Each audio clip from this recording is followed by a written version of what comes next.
A poor girl stops to help a bleeding man on a deserted highway, but when she uncovers the chilling truth about who he really is, her entire world shatters in an instant. But before we dive into the full story, let me know where you're watching from and what time it is. Now subscribe to the channel and let's get started. The night hung heavy over Highway 16, a dark ribbon cutting through the forgotten outskirts of Millbrook County. Stars pierced the blackness above, cold and distant as the promises life had made to Ellie Wright. Her ancient Chevy groaned in protest as she pushed it past 60, the engine making that worrying tick-tick-tick that meant another repair bill she couldn't afford. But tonight, Ellie couldn't spare a thought for her car's imminent breakdown. Tonight, she just needed to get home. 3 12-hour shifts back-to-back at Henson's Diner had left dark circles under her eyes and the permanent smell of grease in her hair. Her fingertips were cracked from harsh detergents, and her feet throbbed in the worn-out sneakers she'd been meaning to replace for months. The folded bills in her pocket, tonight's tips, would go straight to her mother's medical bills, just like always. The highway stretched empty before her, a rarity even at this late hour. Usually there would be at least a few trucks barreling down the asphalt, drivers nodding to her in silent solidarity of the night shift. But tonight, it was just Ellie, the road, and the shadows that seemed to creep in from the dense pine forest on either side. It was near mile marker 37 that she saw him. At first, Ellie thought it was a deer, another poor creature caught in the unforgiving headlights of fate. She slowed instinctively, hands tightening on the wheel. But as the Chevy's beams swept across the figure, she realized it was a man. He was on his knees at the edge of the road, one hand raised weakly as if in supplication. Even from a distance, Ellie could see the dark stain spreading across his white shirt. "Jesus Christ," she whispered, easing the car onto the gravel shoulder. Common sense told her to keep driving, to call 911 when she got to a place with reception, which her phone hadn't had for the last 10 miles. After all, wasn't this how every horror movie began? A lone woman stopping for a stranger on a deserted road? But Ellie Wright had never been good at looking the other way, not when Mrs. Peterson needed help carrying her groceries up 3 flights of stairs, not when the Henderson kids needed someone to watch them while their mother worked double shifts, and not now, when someone was clearly hurt and alone on the coldest night in October. She grabbed the flashlight from her glove compartment and stepped out of the car, leaving the engine running and the headlights on. The cold air bit at her cheeks as she approached cautiously. "Hello? Are you okay?" A stupid question, he clearly wasn't, but Ellie's mind couldn't form anything more coherent through the fog of exhaustion and surprise. The man's head lifted slowly. He was older, maybe mid-50s, with a face that might have once been handsome before life carved deep lines into it. His eyes, when they met hers, were a startling blue, the kind of blue that belonged in summer skies, not in the face of a man bleeding on the side of the road at 2 a.m. "Help," he managed, his voice barely audible over the whisper of wind through the pines. "Please." Ellie closed the distance between them, her waitressing instincts kicking in. She'd dealt with everything from knife cuts to heart attacks at the diner. The man was clutching his abdomen, where the dark stain was largest, but she could see blood on his temple too, matting his salt and pepper hair. "What happened? Were you in an accident?" Ellie asked, kneeling beside him, setting the flashlight on the ground so its beam illuminated them both. "Shot," he gasped, and Ellie felt her blood turn to ice. Tried to walk for help. No phone. Shot. The word echoed in Ellie's mind, a warning bell she couldn't silence. This wasn't a car accident or a medical emergency. This was violence, deliberate and dangerous, and possibly still nearby. "I need to get you to a hospital," she said firmly, making a decision. "Can you stand? My car's right there." The man nodded weakly, and Ellie positioned herself under his arm, bracing for his weight. He was heavier than he looked, and the smell of blood was overwhelming as she helped him to his feet. Together they shuffled toward the waiting Chevy, leaving dark droplets on the gravel behind them. Getting him into the passenger seat was a struggle that left Ellie breathless and the man paler than before, his breathing shallow and ragged. She closed the door and hurried around to the driver's side, sliding in and putting the car in gear before she could second-guess herself. "The nearest hospital is in Laketon," she said, more to fill the silence than because she thought he needed the information. "About 30 minutes from here. Can you hold on that long?" The man's head lolled against the headrest, but his eyes remained open, fixed on her with an intensity that made Ellie uncomfortable. "Yes," he said after a moment. "I've survived worse." Something in his tone made Ellie glance at him sharply, but she quickly returned her focus to the road. The Chevy's headlights carved a path through the darkness, and she pressed the gas pedal harder than she should have, given the car's condition. "I'm Ellie," she offered, because the silence was stretching too thin, filled only with the man's labored breathing and the steady tick-tick-tick of the engine. "David?" he replied, then winced as they hit a pothole. "David Mercer." The name tickled at something in Ellie's memory, but she couldn't place it. Maybe he'd come into the diner at some point. She served hundreds of people a week, and faces began to blur after a while. "What were you doing out here, Mr. Mercer?" Ellie asked, checking the rearview mirror nervously. The road behind them remained empty. "Running," he said, then coughed, a wet sound that made Ellie's stomach turn. "They found me." "Who found you?" Ellie asked, her knuckles white on the steering wheel. David didn't answer immediately. His hand had moved from his wound to the pocket of his jacket, and Ellie saw with alarm that he was pulling out a small, dark object. Her heart jackhammered against her ribs until she realized it wasn't a weapon, but a wallet. "There's $5,000 in cash in here," he said, his voice steadier than it had been. "It's yours if you drive me somewhere other than the hospital." Ellie nearly swerved off the road. "What? You need medical attention, Mr. Mercer. You've been shot." "I can't go to the hospital," he insisted, placing the wallet on the console between them. It fell open, revealing a thick stack of bills, more money than Ellie made in 3 months at the diner. "They'll be watching. Please." Ellie stared at the money for a split second before jerking her eyes back to the road. $5,000. Enough to cover her mother's medication for months. Enough to fix the roof that had been leaking since last winter. Enough to maybe, just maybe, give Ellie a chance to enroll in the nursing program at the community college, like she'd been dreaming of for years. But the man was hurt. Badly. And asking her to bypass the hospital could only mean one thing. He was in trouble with the law. "I can't do that," Ellie said firmly, though her voice shook. "You need a doctor. I'm taking you to Laketon General." David's eyes closed briefly, a grimace of pain, or was it frustration, crossing his features. "Then just drop me on the outskirts of town. I'll find my own way." "With a gunshot wound?" Ellie couldn't keep the disbelief from her voice. "You'll bleed out before you make it a mile." "Better than the alternative," he muttered, then seemed to catch himself.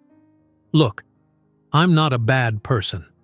But there are people who want me dead, and they won't stop until I am. The hospital is the first place they'll look." Ellie's mind raced. This man, this stranger, was asking her to be complicit in something she didn't understand. But the desperation in his voice seemed genuine, and the blood soaking through his shirt was real enough. "Who are you?" she demanded, slowing the car slightly. "Really?" David's hand moved to his wound again, pressing hard as if trying to stem the flow. "It's complicated." "Uncomplicate it," Ellie said. "If you want my help, I need to know what I'm getting into." He studied her for a long moment, those summer blue eyes seeming to measure her worth. Then he nodded, as if coming to a decision. "I used to work for people who do bad things," he said carefully. "I helped them move money around, make it clean. But I found out they were into something worse than I thought, something I couldn't be part of. So I took evidence against them and ran." "You're an accountant?" Ellie asked, skepticism clear in her voice. A ghost of a smile touched his lips. "Something like that." Ellie's mind flashed to the true crime podcasts she sometimes listened to during slow shifts at the diner. Money laundering, organized crime, whistleblowers who ended up dead in ditches. "And now they're trying to kill you," she concluded, her mouth dry. "They nearly succeeded tonight," David confirmed. "I've been hiding out in a cabin up in the hills for months. They finally found me." The story was so outlandish that Ellie almost couldn't believe it, yet the bullet wound in his side was real enough, as was the fear she could see beneath the pain in his eyes. "If what you're saying is true, you should go to the police," Ellie said. David laughed, a harsh sound that turned into another wet cough. "The police in Camden County are on their payroll, have been for years." Ellie's blood ran cold. Camden County was just north of Millbrook, less than an hour's drive. If what he was saying was true, "Then we'll go to the state police," she insisted, "or the FBI." "That was the plan," David said quietly.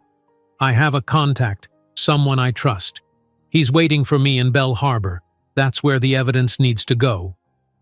Bell Harbor was at least 3 hours away, in the opposite direction from Laketon. Ellie shook her head, trying to clear it. This was insane. She was a waitress, not some action movie heroine. She had no business getting involved in whatever this was. "Please, Ellie," David said, using her name for the first time. "I know I'm asking a lot, but this is bigger than me. People are dying because of what these men are doing.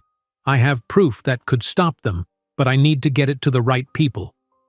Ellie glanced at the wallet still sitting on the console, at the promise of freedom it represented. Then at David's pale face, the blood seeping between his fingers as he clutched his side. "You need medical attention first," she said, her voice firm. "I have a friend, Sarah. She's a nurse. She lives just outside Laketon. We'll go there, get you patched up, and then I'll think about Bell Harbor." Relief washed over David's features. "Thank you," he breathed. Ellie nodded curtly, trying to ignore the voice in her head screaming that she was making a terrible mistake. She made a right turn at the next intersection, away from the main road to Laketon and onto a narrower, less traveled route that would take them to Sarah's place. They drove in silence for several minutes, the only sounds the rumble of the Chevy's engine and David's increasingly labored breathing. Ellie kept checking the rearview mirror, half expecting to see headlights bearing down on them, but the road remained eerily empty. "How did you end up working for these people?" Ellie asked finally, needing to break the silence. David shifted in his seat, wincing. "It started small. I was good with numbers, needed money. They offered a lot for what seemed like simple work. By the time I realized what I was really involved in, I was in too deep to walk away easily." "But you did walk away," Ellie pointed out. "Yeah," he said, his voice heavy with something Ellie couldn't identify. "I did. At a cost." The way he said it made Ellie glance at him again. There was a story there, one he wasn't sharing. But before she could ask, David suddenly stiffened beside her. "Pull over," he said urgently. "Now." Ellie's heart leapt into her throat as she quickly guided the car onto the shoulder. Had he seen something? Heard something? But David was fumbling with his seatbelt, his movements clumsy with pain. "I need a minute," he gasped, pushing the door open and half falling out of the car. Ellie scrambled out after him, rounding the hood to find him on his knees again, retching into the gravel. Nothing came up but a thin string of bile. His skin had taken on a grayish tinge that frightened Ellie more than the blood. "You're going into shock," she said, supporting him as best she could. "We need to get you to Sarah's, fast." David nodded weakly, allowing her to help him back into the car. As she leaned across him to fasten his seatbelt, his hands were shaking too badly to manage it, she noticed something that made her pause. There, just visible beneath the collar of his shirt, was a tattoo. A distinctive design of interlocking circles and sharp angles that Ellie recognized with a jolt of shock. She'd seen that tattoo before. On the evening news, in grainy surveillance footage of a man wanted in connection with a series of brutal murders across 3 states.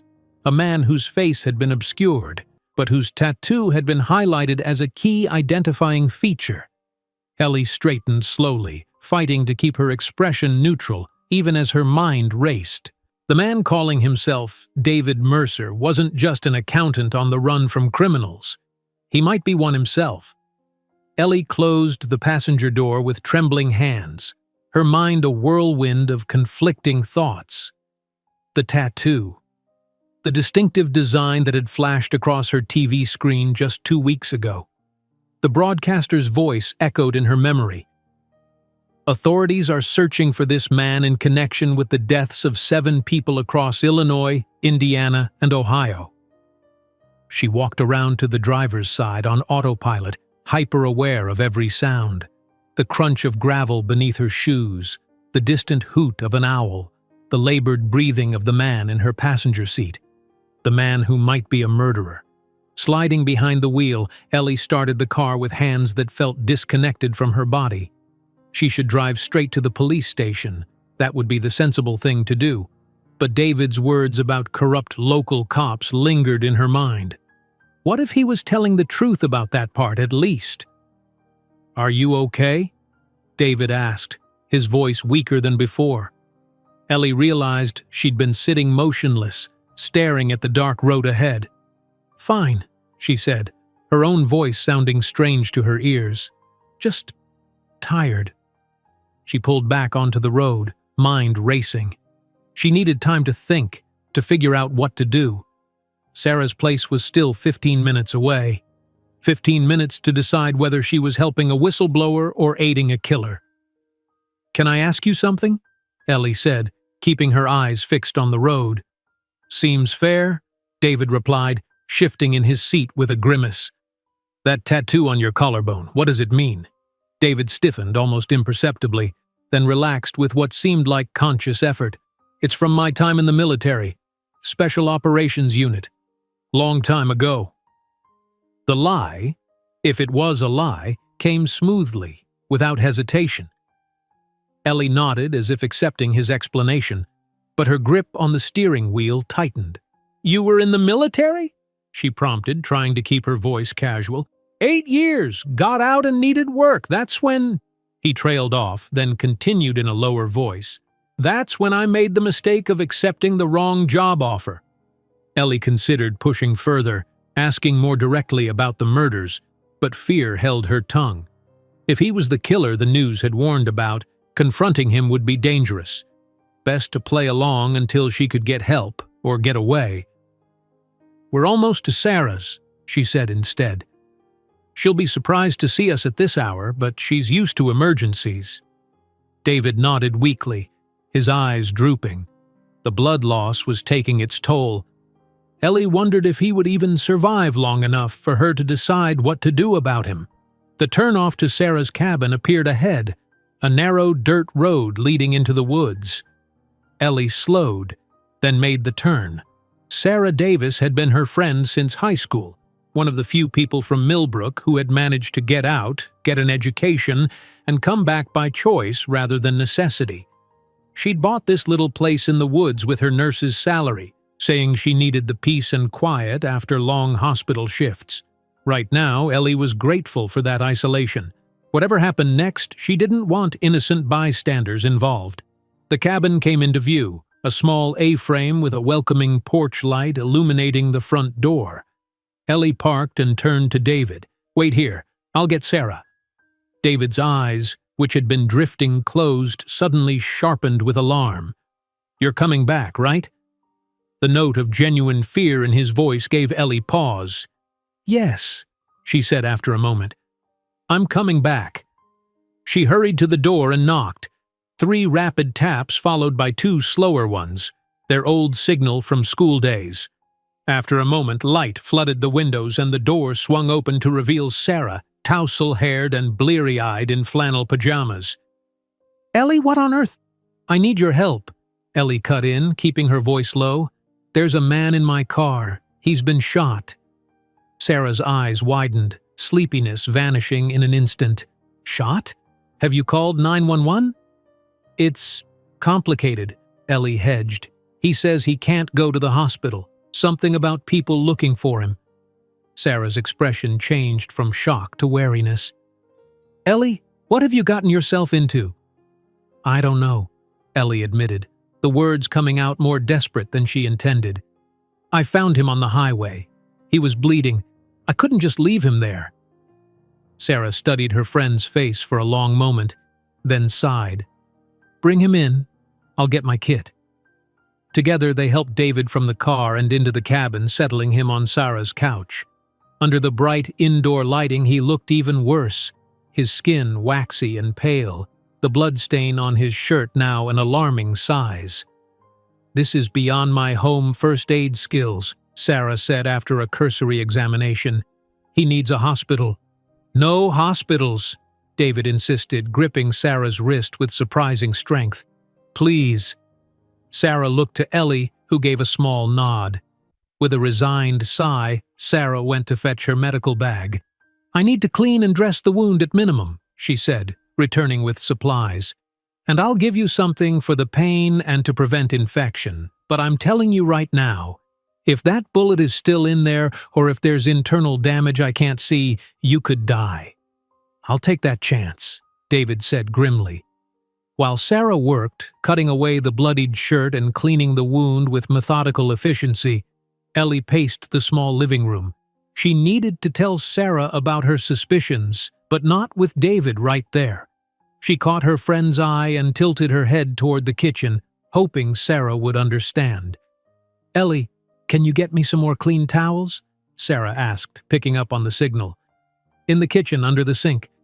Ellie nodded and retreated to the kitchen. Sarah joined her a moment later, hands bloody to the wrists. What aren't you telling me? Sarah demanded in a whisper. I think, Ellie swallowed hard, I think he might be that guy from the news, the one they're calling the Midwest Butcher. Sarah's eyes widened. What? Are you serious? He has the tattoo, Ellie hissed, the one they showed on TV, and he's clearly running from something. We need to call the police, Sarah said immediately. But what if he's not the killer?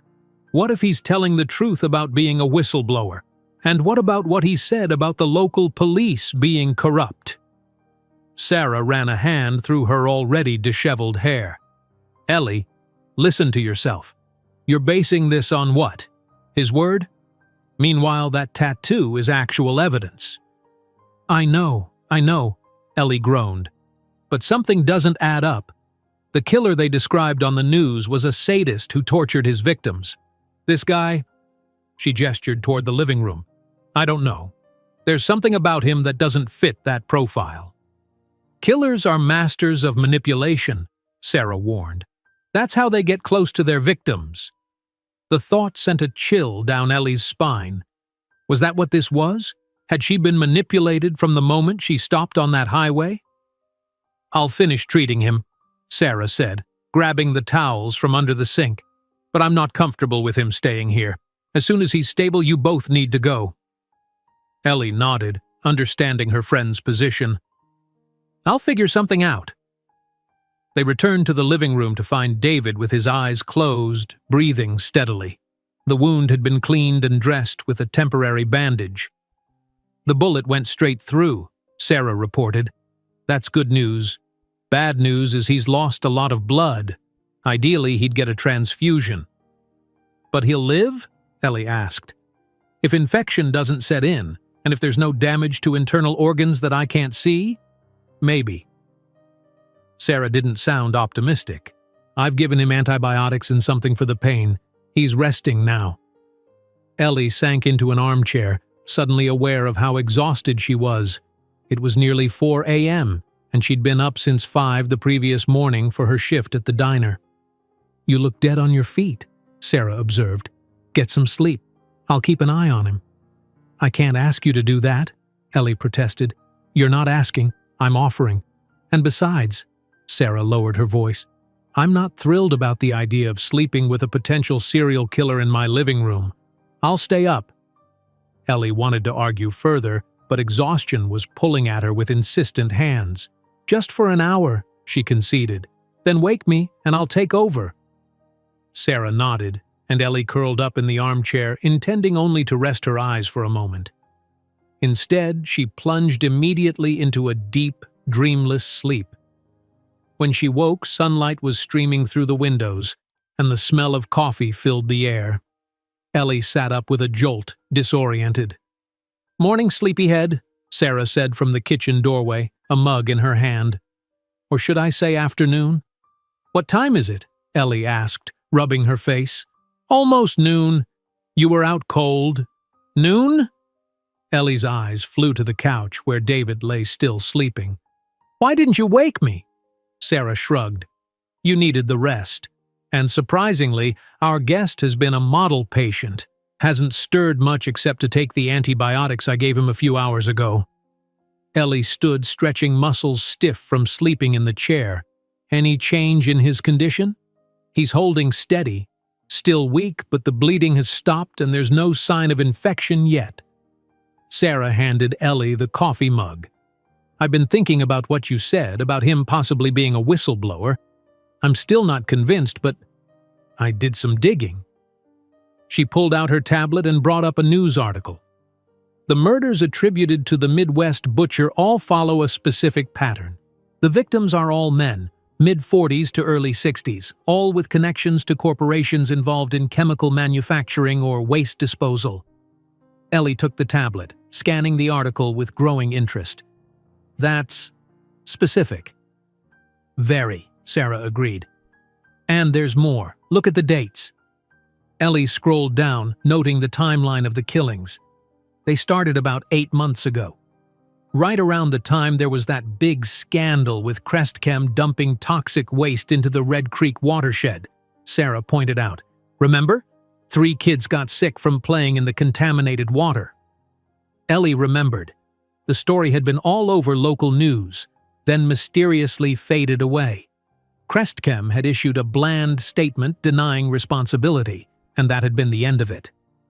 "You think there's a connection?" Ellie asked, glancing at the sleeping man on the couch. "I don't know," Sarah admitted.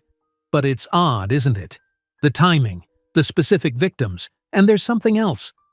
She took the tablet back and pulled up another article. One of the victims, Harold Mercer, was a senior executive at Crestchem. Ellie's eyes widened. "Mercer? David gave his last name as Mercer." "Could be a coincidence," Sarah said doubtfully. Or he's taking the name of one of his victims," Ellie finished grimly. "Or," Sarah added, lowering her voice, "he's related to Harold Mercer. A son, maybe, with a vendetta against his father's colleagues." The possibilities whirled in Ellie's mind, none of them comforting. She stood and moved to the couch, looking down at the sleeping man. In repose, his face seemed gentler, the harsh lines of pain and fear smoothed out. It was hard to imagine those hands committing brutal murders. But then, wasn't that always what people said about killers? That they seemed so normal? A soft groan from David interrupted her thoughts. His eyelids fluttered, then opened, those startling blue eyes focusing on her face. "You're still here," he murmured, relief evident in his voice. "I told you I would be," Ellie replied, keeping her tone neutral. David started to sit up, then winced and sank back down. "How bad is it?" "The bullet went through clean," Ellie said. "You were lucky." David's lips twisted in a humorless smile. "Not the word I'd use, but I'll take it." His gaze moved to Sarah, who was watching warily from the kitchen doorway. "Thank you for your help." Sarah nodded stiffly. "Ellie says you're on the run from dangerous people. Care to elaborate?" David's eyes flickered back to Ellie, something unreadable passing across his face. "It's complicated," he began. "So you said," Ellie cut in. "But I think we're owed more than that, considering we're harboring a gunshot victim who refuses to go to the hospital." David seemed to measure her for a moment, then nodded slowly. "Fair enough." He shifted, grimacing at the movement. "Could I trouble you for some water first?" Sarah fetched a glass while Ellie helped David sit up slightly, propping him with cushions. The domesticity of the scene felt surreal, as if they were tending to a friend who'd come down with the flu, Not a mysterious stranger who might be a killer or a whistleblower or something else entirely. David took a long drink, then set the glass aside. "What I told you on the road was true," he said, looking directly at Ellie. "I did work for some very bad people. I helped them hide their money. But there's more to it than that." He took a deep breath, wincing at the pain it clearly caused him. "My real name is Daniel Mercer. Harold Mercer was my father." The name hung in the air like smoke. Sarah audibly gasped, and Ellie felt her body go rigid with shock. "Harold Mercer," Ellie repeated slowly. "The Crestchem executive who was murdered 3 months ago." Daniel nodded, his expression clouding with something that might have been grief, or might have been something else entirely. "Yes, though murdered isn't quite the right word for what happened to him. Executed would be more accurate." "By the Midwest butcher," Sarah said, no longer bothering to hide her suspicion. A flicker of confusion crossed Daniel's face. "Is that what they're calling him in the press? Dramatic." He shifted again, wincing. "I don't know the killer's name. I doubt anyone does except the people who hired him." "Hired him?" Ellie echoed. Daniel's eyes met hers, serious and intent. "My father wasn't killed by some random serial killer, Ellie. He was silenced because he was finally going to come clean about what Crestchem had been doing, what they're still doing." Ellie and Sarah exchanged glances. Sarah's expression clearly said, "Don't believe a word," but Ellie wasn't so sure. "Your father was going to blow the whistle on the company?" Ellie asked, sitting back down in the armchair across from the couch. "The toxic waste dumping?" "That, and more." Daniel's voice hardened. "Crestchem doesn't just manufacture industrial chemicals. They have a secret division that develops weapons. Chemical weapons." Sarah scoffed openly at this. "Chemical weapons? Come on. This isn't some spy movie." "I wish it were that simple," Daniel said wearily. "But I've seen the evidence. My father showed me the files before he died. He'd been part of the cover-up for years, but the Red Creek incident was the last straw for him. Those kids who got sick? The company knew exactly what would happen because they'd seen it before in their test subjects." "Test subjects?" Ellie's voice was barely above a whisper. Daniel nodded grimly. "Prisoners, mostly. People no one would miss. They've been testing these compounds for years under the guise of medical research. My father turned a blind eye until Red Creek when he realized they were willing to let American children suffer to protect their secrets." The story was outlandish, like something from a conspiracy theorist's fever dream. And yet, there was something in Daniel's steady gaze, in the controlled fury of his voice, that made Ellie hesitate to dismiss it outright. "If what you're saying is true," Sarah said, her nurse's practicality asserting itself, "then why not go straight to the FBI? Why run and hide?" "That was my father's plan," Daniel replied. "He gathered evidence, secured it off-site, and made an appointment with a federal agent he believed was trustworthy. The night before the meeting, men broke into his house." His voice became clinical, detached. "They tortured him for hours, trying to find out where he'd hidden the evidence. When he wouldn't tell them, they killed him." "And now you have this evidence?" Ellie asked. "I have access to it," Daniel corrected. "My father was paranoid, with good reason as it turned out. He split the evidence into 3 parts and secured each separately. I managed to retrieve 2 before they found me. The 3rd is with a lawyer in Belle Harbor." Sarah still looked deeply skeptical. "And these people who are after you, who are they exactly?" "They call themselves Aegis," Daniel said. "Officially, they're a private security firm contracted by Crestchem for asset protection. Unofficially, they're killers for hire with military training. They operate with total deniability. If they're caught, Crestchem will disavow any knowledge of their actions." "Like the tattoo on your collarbone?" Ellie asked pointedly. Daniel's hand moved reflexively to the spot, his expression darkening. "So you recognized it? I wondered if you had." "From the news," Ellie confirmed. "They said it was the mark of the Midwest butcher." A bitter laugh escaped Daniel. Of course they did. It's actually the symbol of a special operations unit within Aegis. My father's killer has the same tattoo. I saw it when he broke into our home. He left it uncovered deliberately, I think. A message to anyone else thinking of crossing the company. You expect us to believe that there's some shadow organization of corporate hitmen running around with matching tattoos? Sarah asked incredulously. And that the police somehow haven't figured this out? The police believe what they're told to believe, Daniel said flatly. The same way the EPA believed Crestchem's reports about Red Creek, despite evidence to the contrary. Money buys a lot of blind eyes. The cynicism in his voice rang true to Ellie. Growing up poor in a county where the wealthy few set the rules had taught her exactly how justice tipped toward those with means.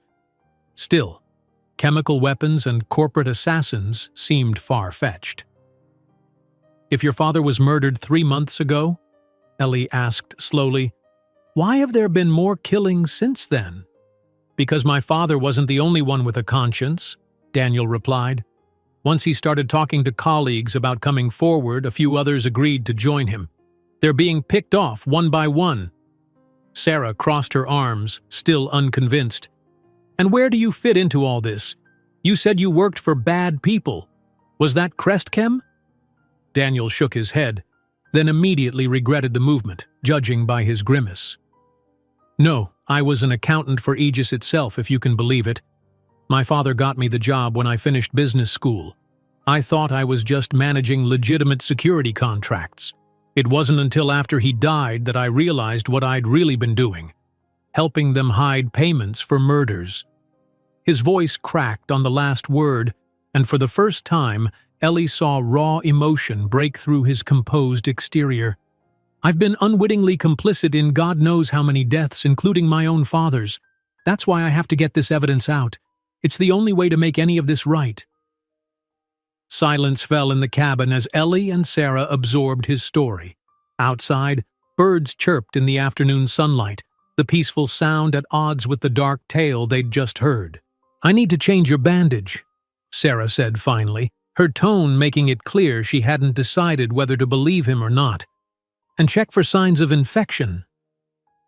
While Sarah gathered fresh supplies, Ellie moved to the window, looking out at the quiet woods surrounding the cabin. If Daniel's story was true, they were harboring a man being hunted by professional killers. If it wasn't, they might be harboring a killer themselves. What's in Bell Harbor? She asked without turning around. You said the third part of the evidence is there. A hard drive, Daniel answered. It contains videos of the chemical tests, internal memos about the cover-up, and financial records that prove bribes to EPA officials. My father's lawyer has it in a safe deposit box that only I can access. And you think this evidence will be enough to bring down Crestchem and Aegis? If it gets to the right people, Daniel said. My contact in Bell Harbor is a federal prosecutor who specializes in corporate crime.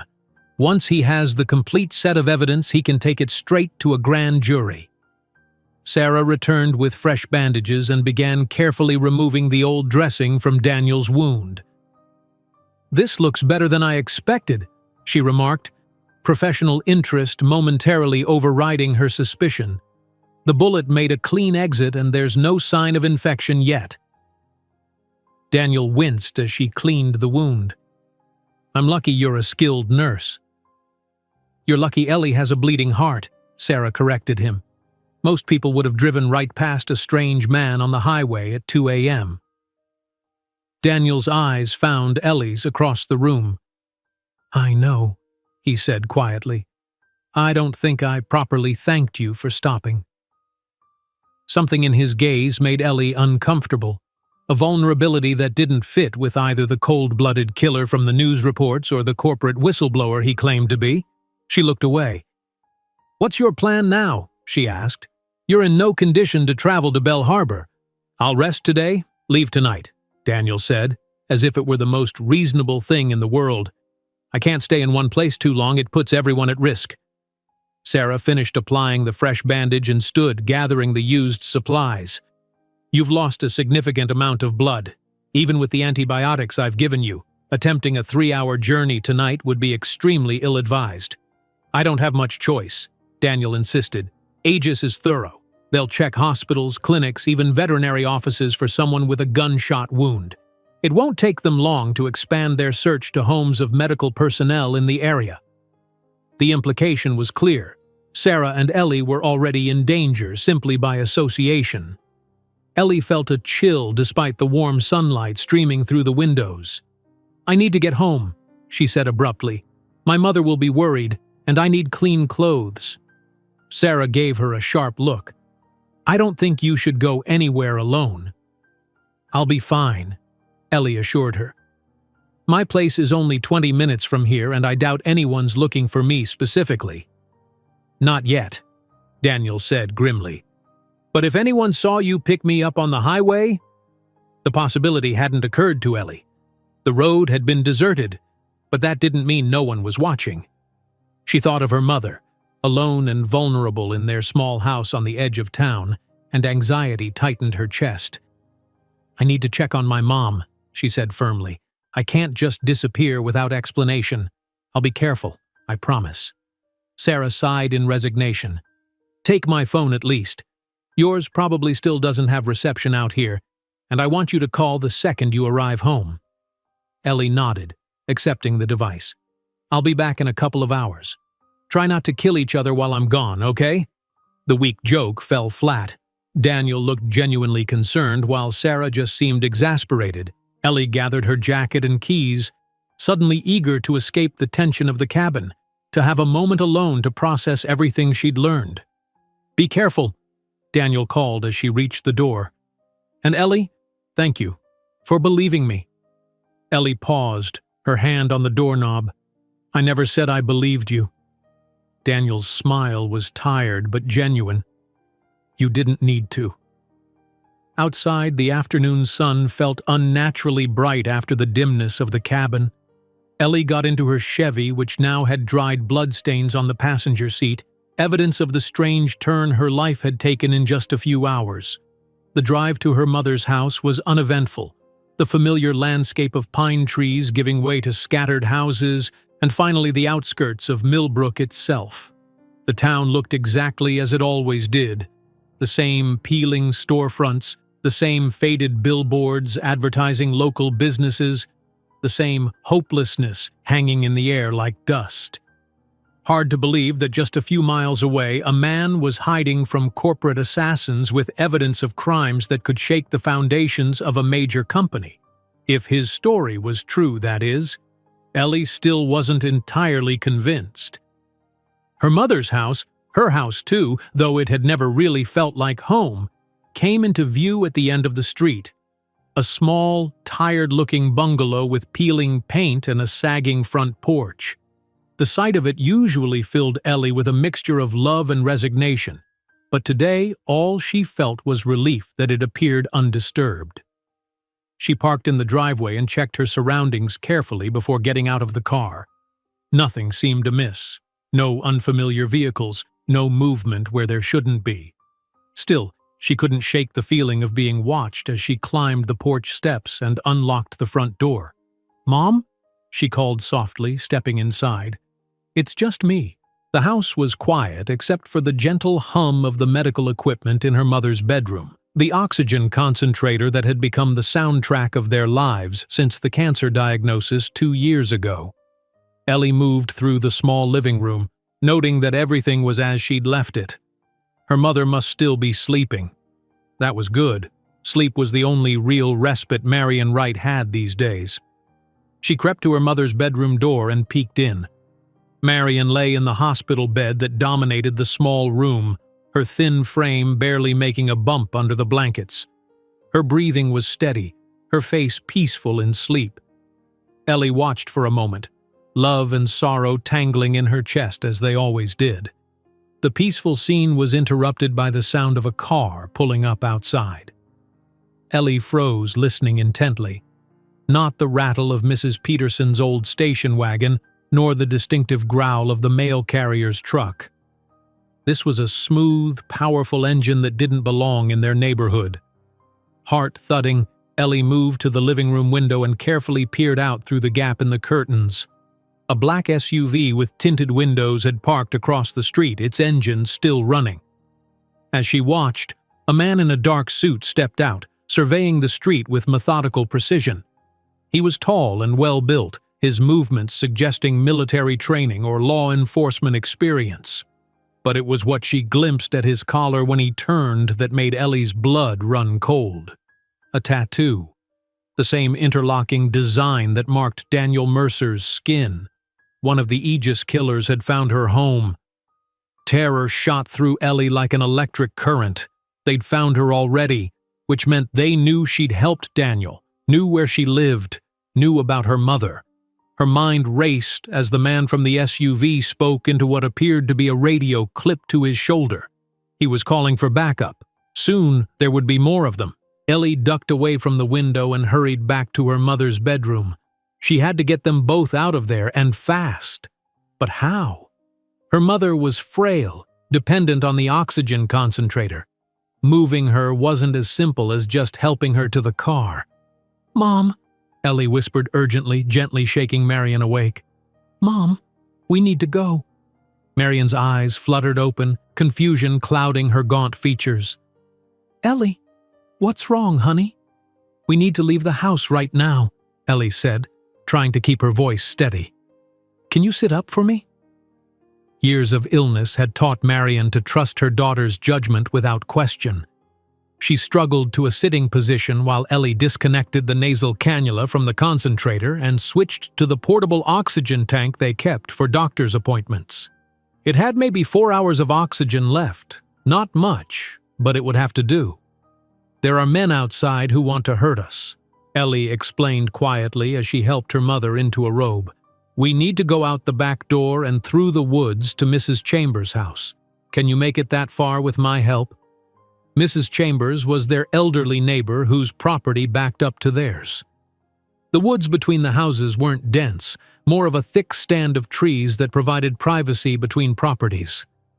Ellie had played there as a child, knew every root and fallen log. Marion nodded, her eyes now alert despite the lingering effects of sleep. "The spare oxygen tank?" "I've got it," Ellie assured her, already moving to grab the backup tank from the closet. She also grabbed her mother's medication bag with her prescriptions, hastily throwing in any other essentials she could think of. Phone charger, her mother's wallet, a change of clothes. A knock at the front door froze them both. "Ms. Wright?" a deep voice called. "Millbrook Police Department, we need to speak with you about an incident on Highway 16. Ellie's stomach dropped. Millbrook Police. If Daniel was telling the truth about local law enforcement being on Crest Chem's payroll— "Just a minute," she called, trying to sound normal while frantically gesturing to her mother to stay quiet. She helped Marion to her feet, supporting her as they moved silently toward the back of the house. The knocking came again, more insistent this time. "Ms. Wright, open up. This is a police matter." Ellie and Marion reached the back door just as they heard the unmistakable sound of the front door being forced open. Ellie ushered her mother outside, down the 3 wooden steps of the back porch and into the cover of the trees. "We have a warrant to search the premises," the voice called from inside. "Ellie Wright, if you're in the house, identify yourself now." They didn't have a warrant. They couldn't possibly have one this quickly, and certainly not for her house, which confirmed it. These men weren't real police. Ellie guided her mother through the familiar paths between the trees, every sense heightened. The woods seemed different now, each shadow a potential threat, each snapping twig the sound of pursuit. Marion was struggling, her breathing labored despite the oxygen supplement. Ellie silently cursed herself for not spending the money to get a newer, lighter portable tank. "Just a little further, Mom," she encouraged softly. "Mrs. Chambers' house is right up ahead." But as they emerged from the tree line into Mrs. Chambers' backyard, Ellie's heart sank. The house was dark, the driveway empty. She'd forgotten that her neighbor spent winters with her daughter in Florida. They had no shelter here. Behind them she could hear voices in the woods. The men had discovered their escape route and were in pursuit. Panic threatened to overwhelm her, but Ellie forced it down. She needed to think clearly. "Change of plans," she whispered to her mother. "We need to keep going through Mrs. Chambers' yard to the street. We'll find somewhere else to hide." Marion nodded weakly, her strength clearly flagging. The oxygen tank weighed heavily in Ellie's hand as they crossed the yard, staying close to the azalea bushes that lined the property. They reached the side gate, which thankfully wasn't locked, and slipped through to the front yard. The street was quiet, no sign of the black SUV. Ellie glanced up and down the road, mind working frantically. Where could they go? They couldn't just wander the streets. Her mother wouldn't last long, and they'd be spotted almost immediately. Then she saw it, Mrs. Chambers' garage, detached from the house and set back from the street. Mrs. Chambers didn't drive anymore, but she'd kept her late husband's vintage Cadillac for sentimental reasons. Ellie had helped her cover it with a tarp the previous fall before she left for Florida. "This way," Ellie whispered, guiding her mother toward the garage. The side door was locked, but Ellie knew where the spare key was hidden, under a fake rock beside the hydrangea bush. Her hands trembled as she retrieved it and unlocked the door, ushering her mother inside.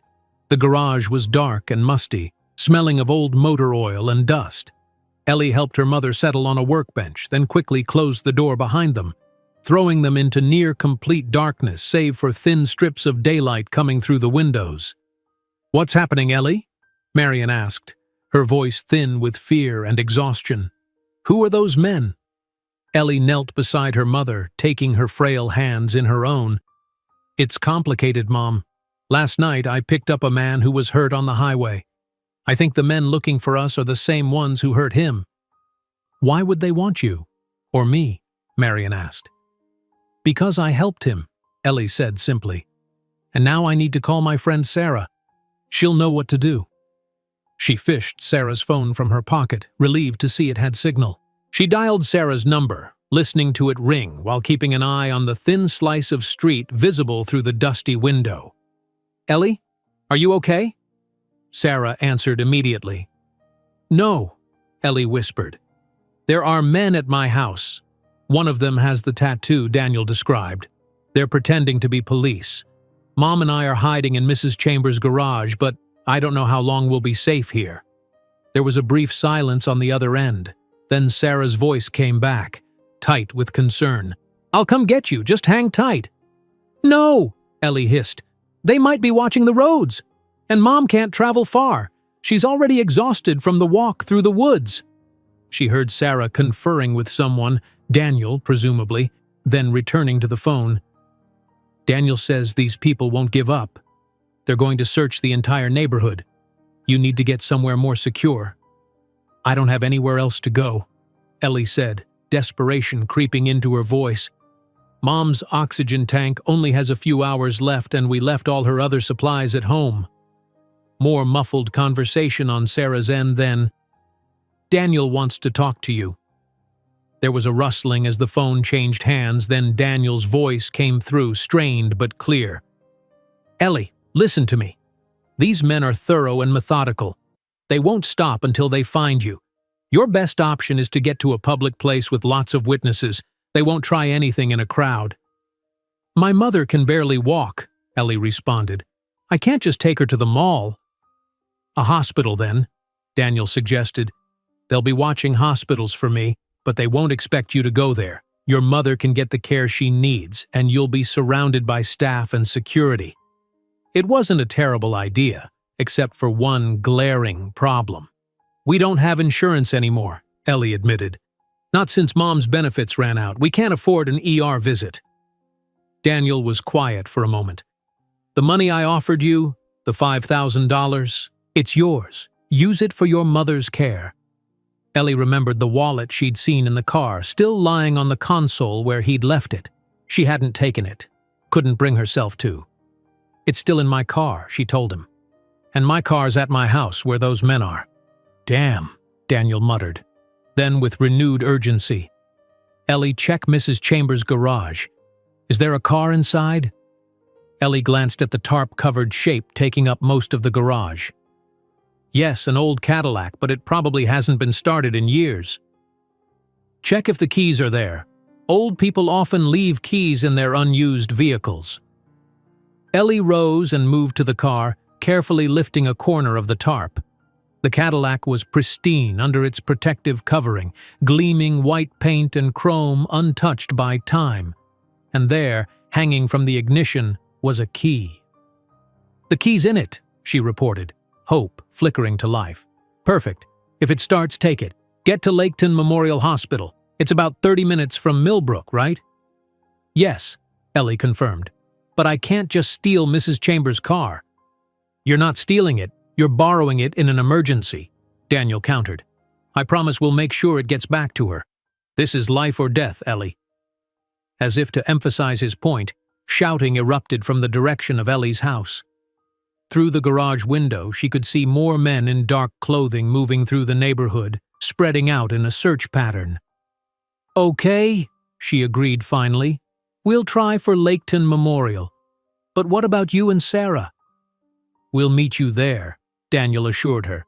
"Sarah says she knows a back entrance where staff enter. Look for the employee parking lot on the east side of the building. We'll find you." Ellie ended the call and turned to her mother, who had been listening to the entire exchange with wide, frightened eyes. "We're going to borrow Mrs. Chambers' car, Mom," Ellie explained gently. "We need to get to Laketon Memorial." Marion nodded weakly. "I heard. Those men, they're killers, aren't they?" Ellie couldn't lie to her mother. "I think they might be, yes." Marion's expression hardened with a determination Ellie hadn't seen since before the cancer. "Then let's not keep them waiting. Help me into that car." With careful movements, Ellie helped her mother off the workbench and toward the Cadillac. She removed the tarp as quietly as possible, then opened the passenger door. The interior smelled of leather conditioner and the faint, lingering scent of Mrs. Chambers' rose perfume. Once Marion was settled, Ellie went to the garage door. It was the old-fashioned kind that had to be lifted manually. She took a deep breath, said a quick prayer to whatever might be listening, and hoisted it up. The sudden daylight was blinding after the dimness of the garage. Ellie squinted, scanning the street for any sign of the men. None were immediately visible, but she could still hear them shouting from the direction of her house. She hurried back to the Cadillac, sliding into the driver's seat. The key turned easily in the ignition, and to her immense relief, the engine purred to life as if it had been driven yesterday. "Mrs. Chambers always had Henry start it once a month," Marion explained, noting Ellie's surprise. "Even after she stopped driving it herself." Henry was Mrs. Chambers' son-in-law who checked on the house periodically. Ellie sent him a mental thank you as she carefully backed the Cadillac out of the garage. She kept her speed deliberately normal as she drove down the street, fighting the urge to floor it. Drawing attention was the last thing they needed. As they approached the intersection that would take them out of the neighborhood, Ellie saw the black SUV still parked across from her house, a new figure standing beside it. This man was different from the others, shorter, with a stocky build and close-cropped gray hair. He stood with military precision, surveying the scene with cold detachment. Even from a distance, authority radiated from him like heat from asphalt on a summer day. As the Cadillac passed, his head turned, and for one heart-stopping moment, his eyes locked with Ellie's. Recognition flashed across his features, and he swiftly reached for something inside his jacket. Ellie's foot slammed down on the accelerator, and the Cadillac leapt forward with surprising power for its age. In the rearview mirror, she saw the man pointing at the car, directing the others who came running at his command. "Hold on, Mom," Ellie said, her voice steadier than she felt as she took the turn onto the main road faster than was safe. "We've got company coming." Marion clutched the oxygen tank to her chest, her face set with the same quiet courage she'd shown throughout her illness. "Just drive, honey. I trust you." The Cadillac's powerful engine roared as Ellie pushed it harder, speeding toward the edge of town. In the mirror, she saw the black SUV pull away from the curb in pursuit, its tinted windows revealing nothing of the occupants inside. The chase was on, and Ellie knew that whatever happened next would change her life forever. The Cadillac handled surprisingly well for a car its age, taking the curves of the country road with a smooth confidence that belied its size. Ellie had never driven anything so powerful. The engine's deep rumble vibrated through the steering wheel as she pushed the needle past 60, then 70. In the rearview mirror, the black SUV pursued relentlessly, eating up the distance between them with each passing second. These men were professionals, and the SUV was newer, faster, more agile than Mrs. Chambers' beloved Cadillac, no matter how well-maintained it might be. "They're gaining on us," Marion observed, her voice admirably calm for someone watching a car chase unfold from the passenger seat. "I know," Ellie replied, mind racing. They were still 10 minutes from the outskirts of Millbrook, at least 25 from Laketon Memorial. They wouldn't make it at this rate. The road ahead curved around a densely wooded area, part of Miller's farm, if Ellie remembered correctly. Beyond the curve, the road widened and straightened as it passed through open fields for several miles. If they reached that stretch, they'd be completely exposed with nowhere to hide or turn off. A desperate plan formed in Ellie's mind. "Mom, hold on tight," she warned, then abruptly slammed on the brakes as they entered the curve. The Cadillac's tires screeched in protest, leaving black marks on the asphalt as the car fishtailed. Ellie fought the steering wheel, managing to guide the heavy vehicle onto a narrow dirt road that cut into the trees, little more than a tractor path, invisible to anyone who didn't know it was there. Behind them, the SUV shot past the hidden turnoff, its momentum carrying it around the curve before the driver could react to their sudden disappearance. Ellie killed the headlights and eased the Cadillac deeper into the cover of the trees, driving slowly now to minimize noise and avoid getting stuck in the soft dirt. The path was familiar. She'd come here as a teenager when she wanted to escape her troubles, sitting among the quiet trees and dreaming of a life beyond Millbrook. "They'll figure it out soon," Marion cautioned. "They'll come back looking."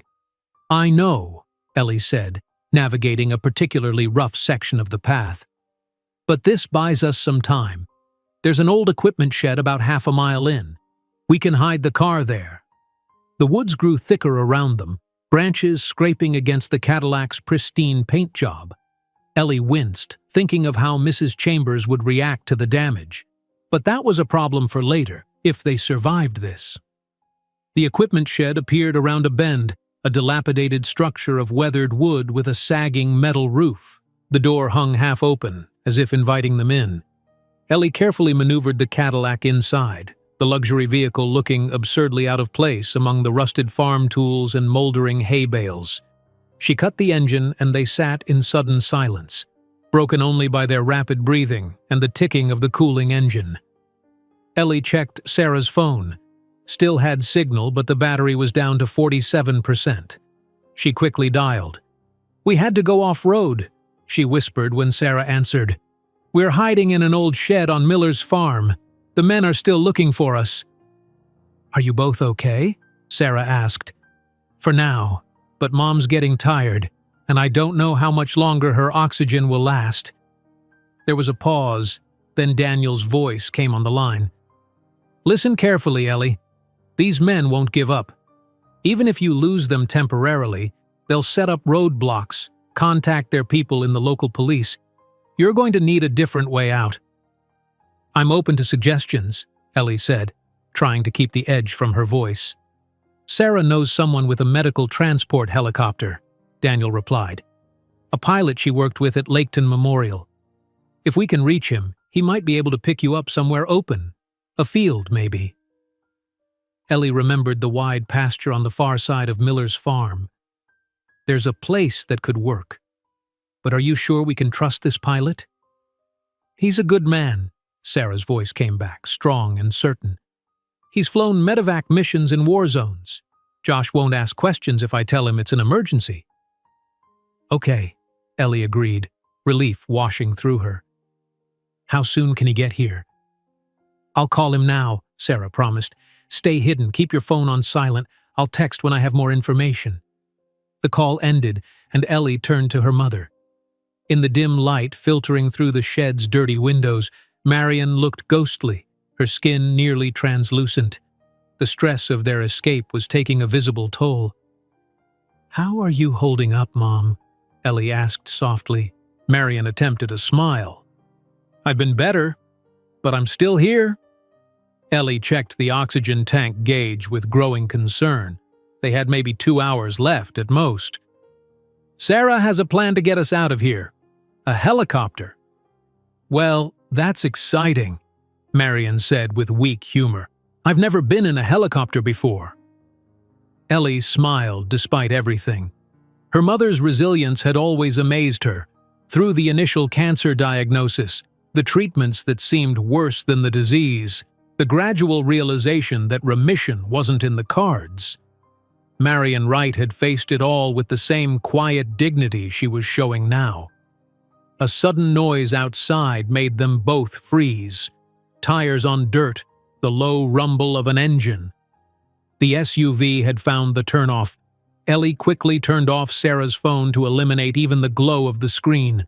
She and Marion sat perfectly still as headlights swept across the trees outside, illuminating dust motes dancing in the air of the shed. The light passed over the structure without pausing, continuing down the path. "They didn't see the shed," Ellie whispered in relief. "Or they're checking the rest of the path first," Marion countered realistically. "They'll be back." Ellie knew her mother was right. The shed wasn't well hidden. It was only a matter of time before the men searching the woods stumbled upon it. They needed a backup plan. "Can you walk a little further, Mom?" she asked, studying her mother's exhausted face. Marion nodded determinedly. "If I have to." "The pasture I mentioned? It's about a quarter mile from here. If we can reach it, that's where the helicopter could land." "Then that's where we'll go," Marion said simply. Ellie helped her mother out of the car, supporting her as they moved to the back of the shed. A small door, partially concealed by stacked crates, led out to the woods behind the structure. Ellie eased it open, wincing at the creak of rusted hinges, and they slipped out into the gathering twilight. The forest was quiet around them, unnaturally so. No birds calling, no small animals rustling in the underbrush. As if the woods itself was holding its breath, waiting. They moved slowly, Ellie carrying the oxygen tank in one hand while supporting her mother with the other. Every step had to be carefully placed to avoid twigs that might snap, fallen branches that might trip them. In the distance, Ellie could hear men's voices calling to each other as they combed the woods. Sarah's phone vibrated in Ellie's pocket. She pulled it out just enough to read the message. "Josh on his way.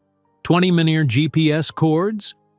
Ellie quickly typed the coordinates for the pasture, hoping Sarah's friend would be able to find it in the fading light.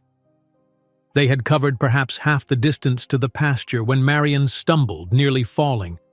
Ellie caught her, alarmed at how heavily her mother was leaning on her now. "I just need a minute," Marion gasped, her breathing labored despite the oxygen. Ellie helped her sit on a fallen log, fear clenching her heart as she noted her mother's gray pallor and the blue tinge to her lips. The exertion was too much for Marion's weakened lungs. "We'll rest here," Ellie decided, "just until you catch your breath." But Marion shook her head firmly. "No, the helicopter's coming. We need to be there." Before Ellie could argue, a shout rang out from the direction of the shed. They'd found the Cadillac. They'd soon realize its occupants had fled on foot, and the search would intensify. "They're coming," Ellie whispered, torn between the need to keep moving and the fear of pushing her mother too hard.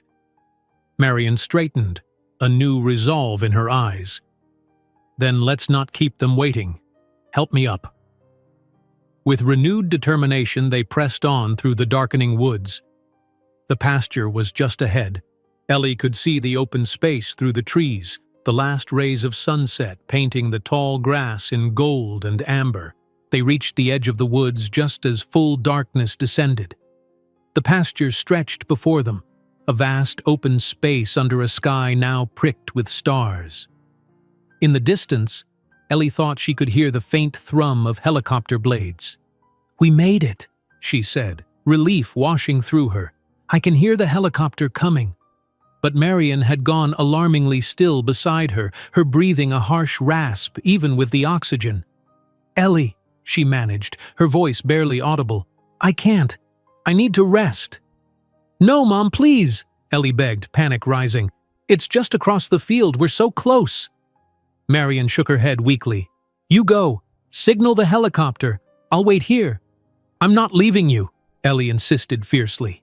"You have to," Marion countered, her voice stronger for a moment.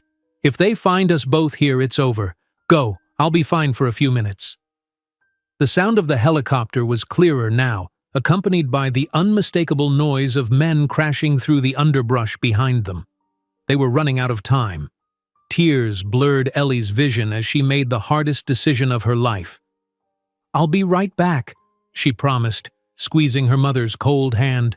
"Don't move from this spot." Marion attempted a smile. "Where would I go?" Ellie placed the oxygen tank securely beside her mother, then sprinted across the open field. The tall grass whipped at her legs as she ran, heart pounding with exertion and fear. Behind her, the sounds of pursuit grew louder. The helicopter appeared over the tree line, a dark shape against the night sky, searchlight sweeping the pasture. Ellie waved her arms frantically, relief flooding through her as the light found her, holding steady as the helicopter began its descent. Wind from the rotors flattened the grass around her as the aircraft landed, a sleek medical transport with Laketon Life Flight emblazoned on its side. The side door slid open and Sarah leaped out, dressed in scrubs, medical bag in hand. "Where's your mother?" she shouted over the engine noise. Ellie pointed to the tree line. "There! She couldn't make it across the field. She's struggling to breathe."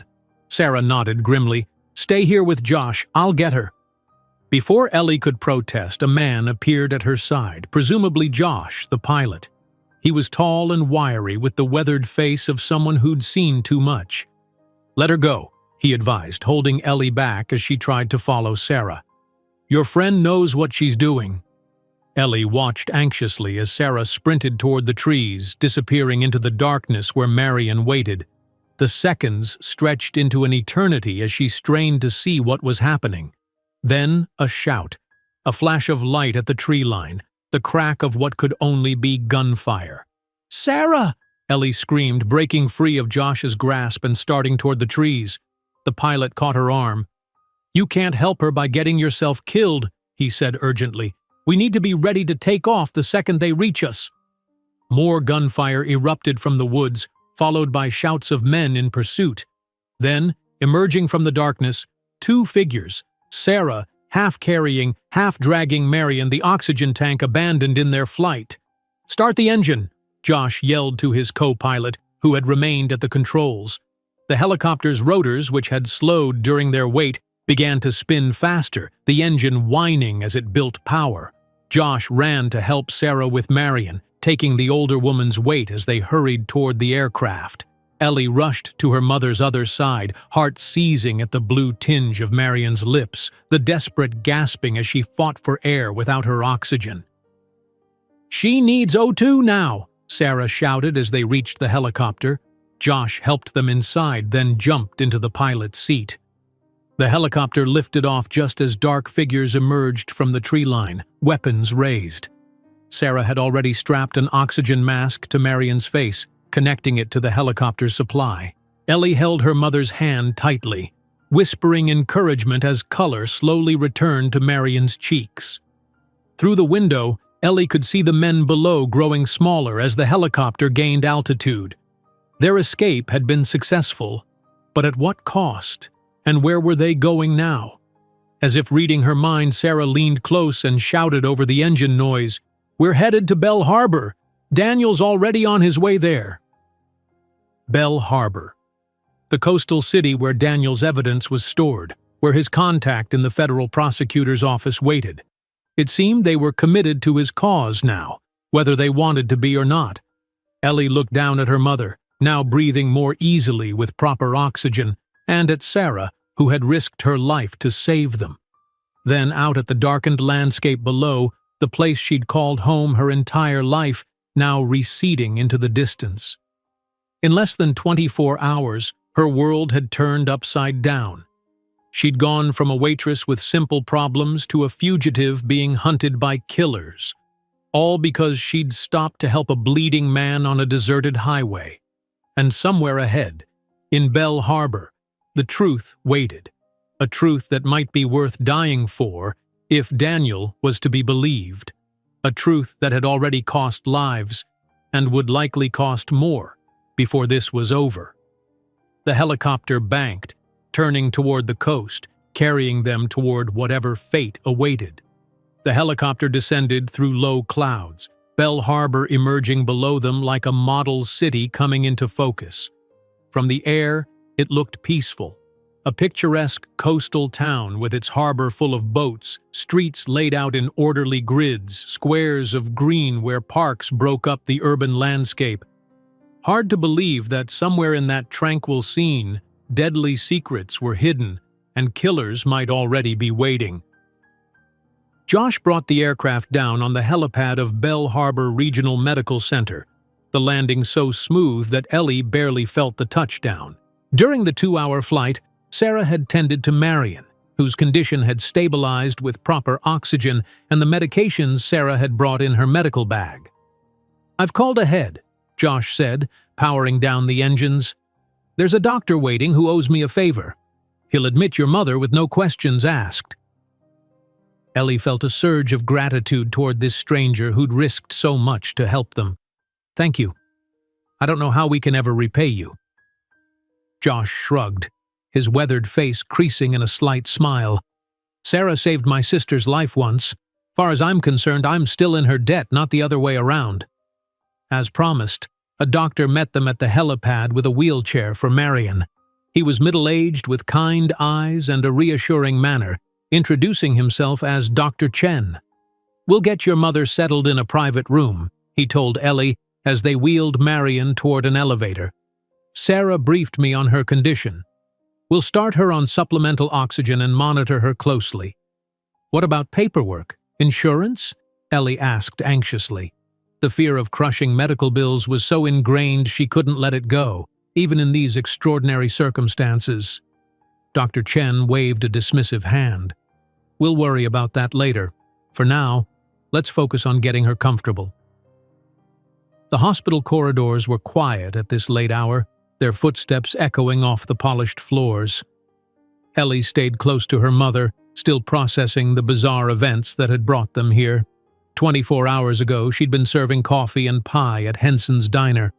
Now she was in a strange city, hunted by killers, involved in a conspiracy that seemed too outlandish to be real. Dr. Chen showed them to a private room on the 8th floor, well appointed with a view of the harbor. While nurses helped transfer Marion to the bed and set up her oxygen, Ellie stepped into the hallway with Sarah. "Have you heard from Daniel?" she asked in a low voice. Sarah nodded. "He texted about 30 minutes ago. He's in Bell Harbor heading to meet us here. Said he had to take a roundabout route to avoid detection." "And his contact, the federal prosecutor?"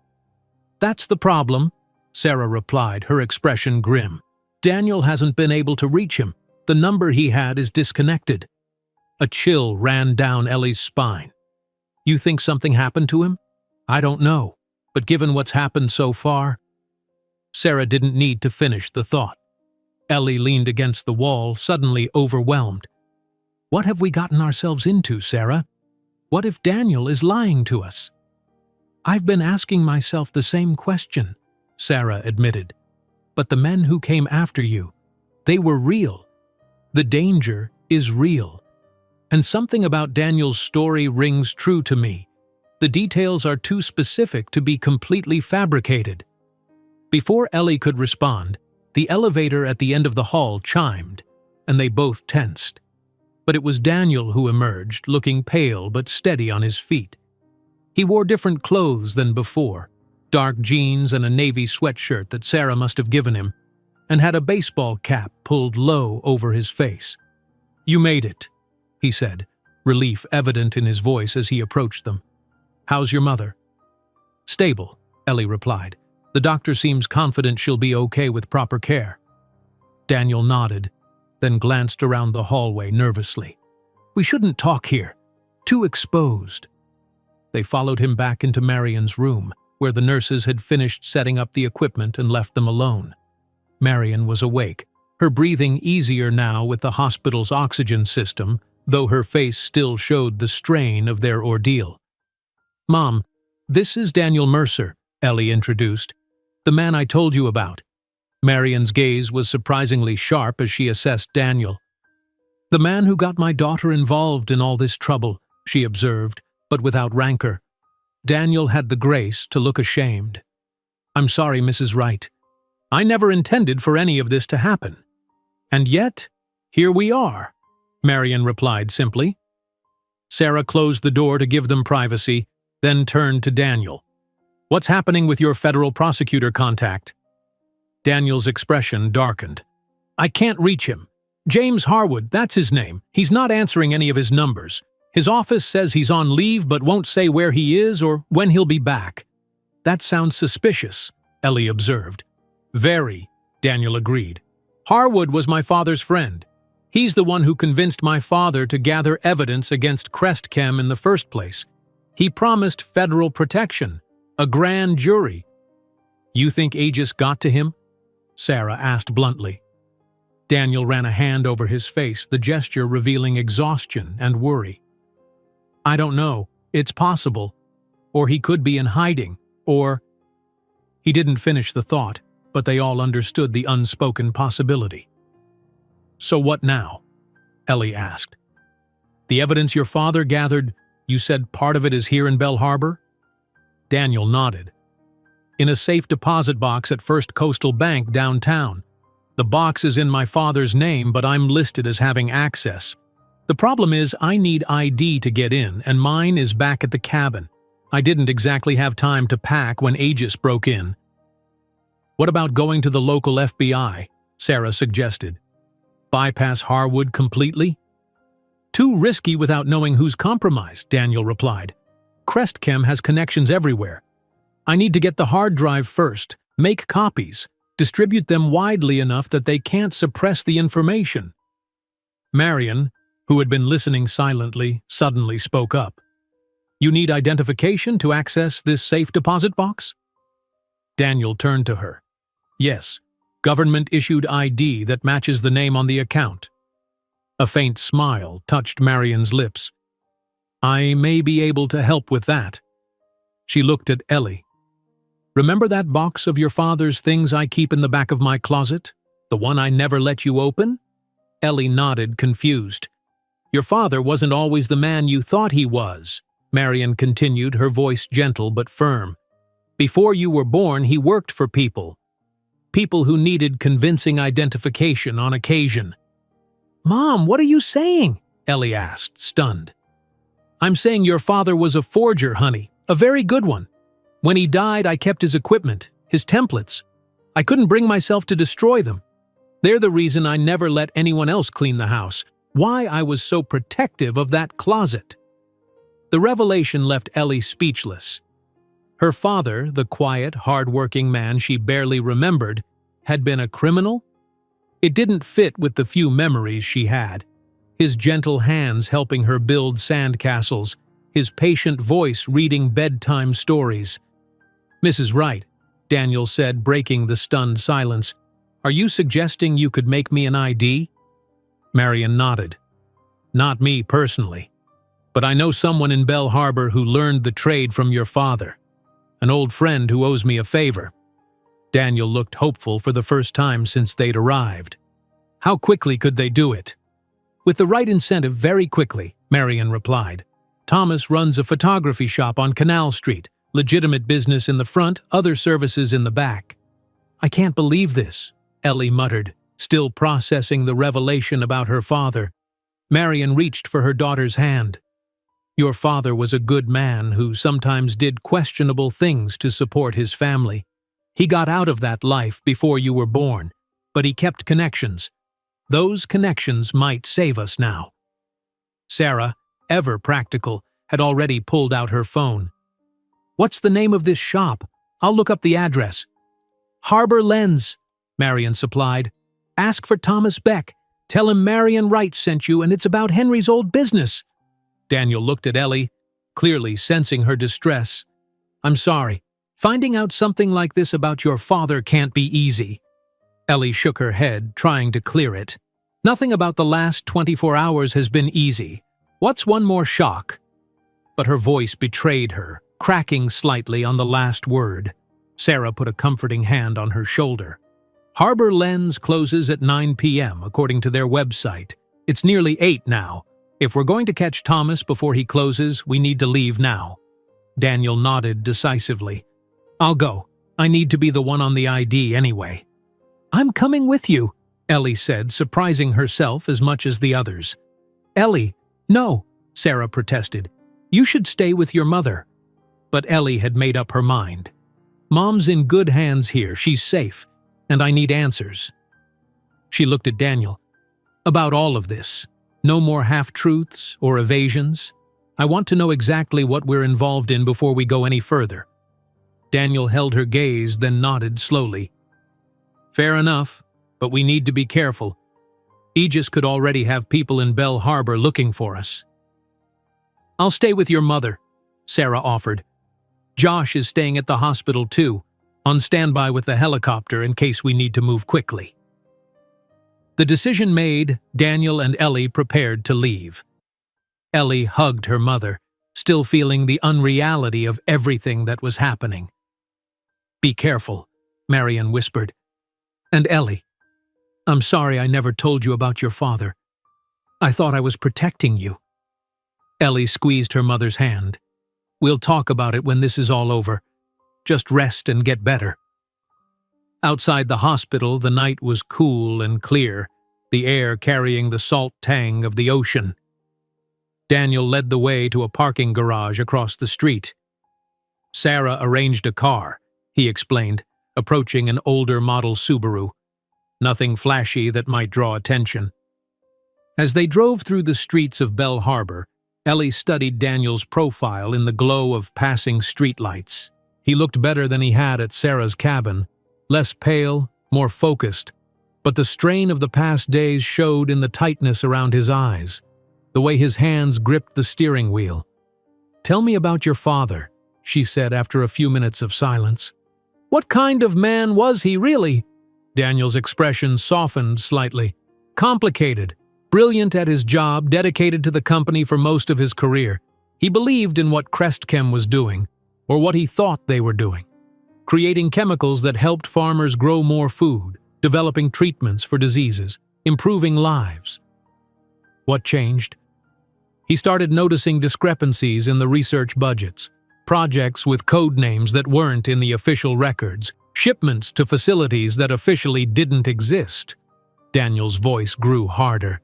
Then came the accident at one of the test sites. 3 workers exposed to an unknown compound. They died, horribly. The company covered it up, paid off families, made it all go away. And your father let them? Ellie couldn't keep the judgment from her voice. "At first, yes," Daniel admitted. He'd been with Crestchem for 30 years. It was his life. But it ate at him. He started digging, asking questions. That's when he discovered the weapons program. They turned onto Canal Street, a quaint thoroughfare lined with small shops, most now closed for the night. Harbor Lens was near the end of the block, its windows dark except for a small light in the back. "We'll finish this conversation," Daniel promised as he parked across the street. "But right now we need to focus on getting that ID. Stay alert. If anything feels wrong, we leave immediately." As they crossed the street toward the darkened shop, Ellie couldn't shake the feeling that they were being watched. A van parked further down the street, a figure smoking in an alleyway, a passing car that seemed to slow momentarily. Any of these could be harmless, or they could be Aegis operatives closing in. She glanced up at the starlit sky, wondering if this night would be their last. Then she squared her shoulders and followed Daniel to the shop door. Whatever revelations awaited inside Harbor Lens, she was ready to face them. Daniel knocked on the glass door of Harbor Lens, 3 sharp raps followed by 2 softer ones, the same signal Ellie had used at Sarah's cabin. Coincidence? or something her father had taught them both. A shadow moved in the back of the shop, and a moment later, a bearded man appeared. He studied them through the glass, eyes narrowed with suspicion, before unlocking the door just enough to speak through the gap. "We're closed," he said gruffly. "Thomas Beck?" Ellie asked. "Marion Wright sent us. It's about Henry's old business." The change in the man's demeanor was immediate and startling. His eyes widened, darting between their faces with renewed interest. "Marion sent you? Here? Now?" "She's in the hospital," Ellie explained. "Bell Harbor Regional. She said you could help us." Thomas hesitated, then opened the door wider. "Come in, quickly." They stepped inside, and Thomas immediately locked the door behind them, flipping the sign to closed and drawing the blinds. The front of the shop was ordinary enough. Display cases of cameras and lenses, racks of photo paper and accessories, a counter for developing film. "This way," Thomas directed, leading them through a beaded curtain to a back room that was anything but ordinary. High-end computers lined one wall, along with printers that looked more sophisticated than anything Ellie had seen before. A professional photography setup occupied one corner, with lights and backdrops in various colors. Glass-fronted cabinets held what appeared to be hundreds of official seals, holographic overlays, and other materials Ellie couldn't identify. "So," Thomas said, turning to face them, "you're Henry's girl." It wasn't a question. "I'm Ellie Wright," she confirmed, feeling oddly vulnerable under his appraising gaze. Thomas nodded slowly. "You have his eyes. I'd have known you anywhere." He shifted his attention to Daniel. "And you are?" "Daniel Mercer," he replied, extending his hand. "Thank you for seeing us after hours." Thomas ignored the offered hand. "Mercer, as in Harold Mercer's boy, the Crestchem exec?" Daniel's surprise was evident. "You knew my father?" A humorless smile twisted Thomas's lips. "Bell Harbor's a small town in certain circles. Your father was asking questions about some of my clients a few months back. Said he needed information only they could provide." "That sounds like him," Daniel admitted. "He was building a case against Crestchem, gathering evidence from anyone who might know something." Thomas's eyes narrowed. "And now he's dead. And you're here with Henry Wright's daughter, needing fake ID. That about sum it up?" "Basically," Ellie confirmed, startled by the man's bluntness. "My mother said you learned from my father, that you could help us." Thomas snorted. "Henry didn't just teach me, he saved my life. I was a punk kid facing serious time when he took me in, gave me a trade." His expression softened slightly. "Your dad had rules, though. No IDs for people who hurt kids, no helping rapists or killers escape justice. We only worked for people who deserved a second chance, or those fighting the real bad guys." He studied Daniel intently. "So which are you, Mercer?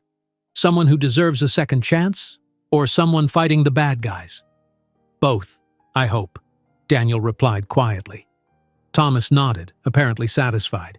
"What kind of ID do you need?" "Driver's license, preferably. In my own name, Daniel Mercer. I need to access a safe deposit box at First Coastal Bank." Thomas whistled low.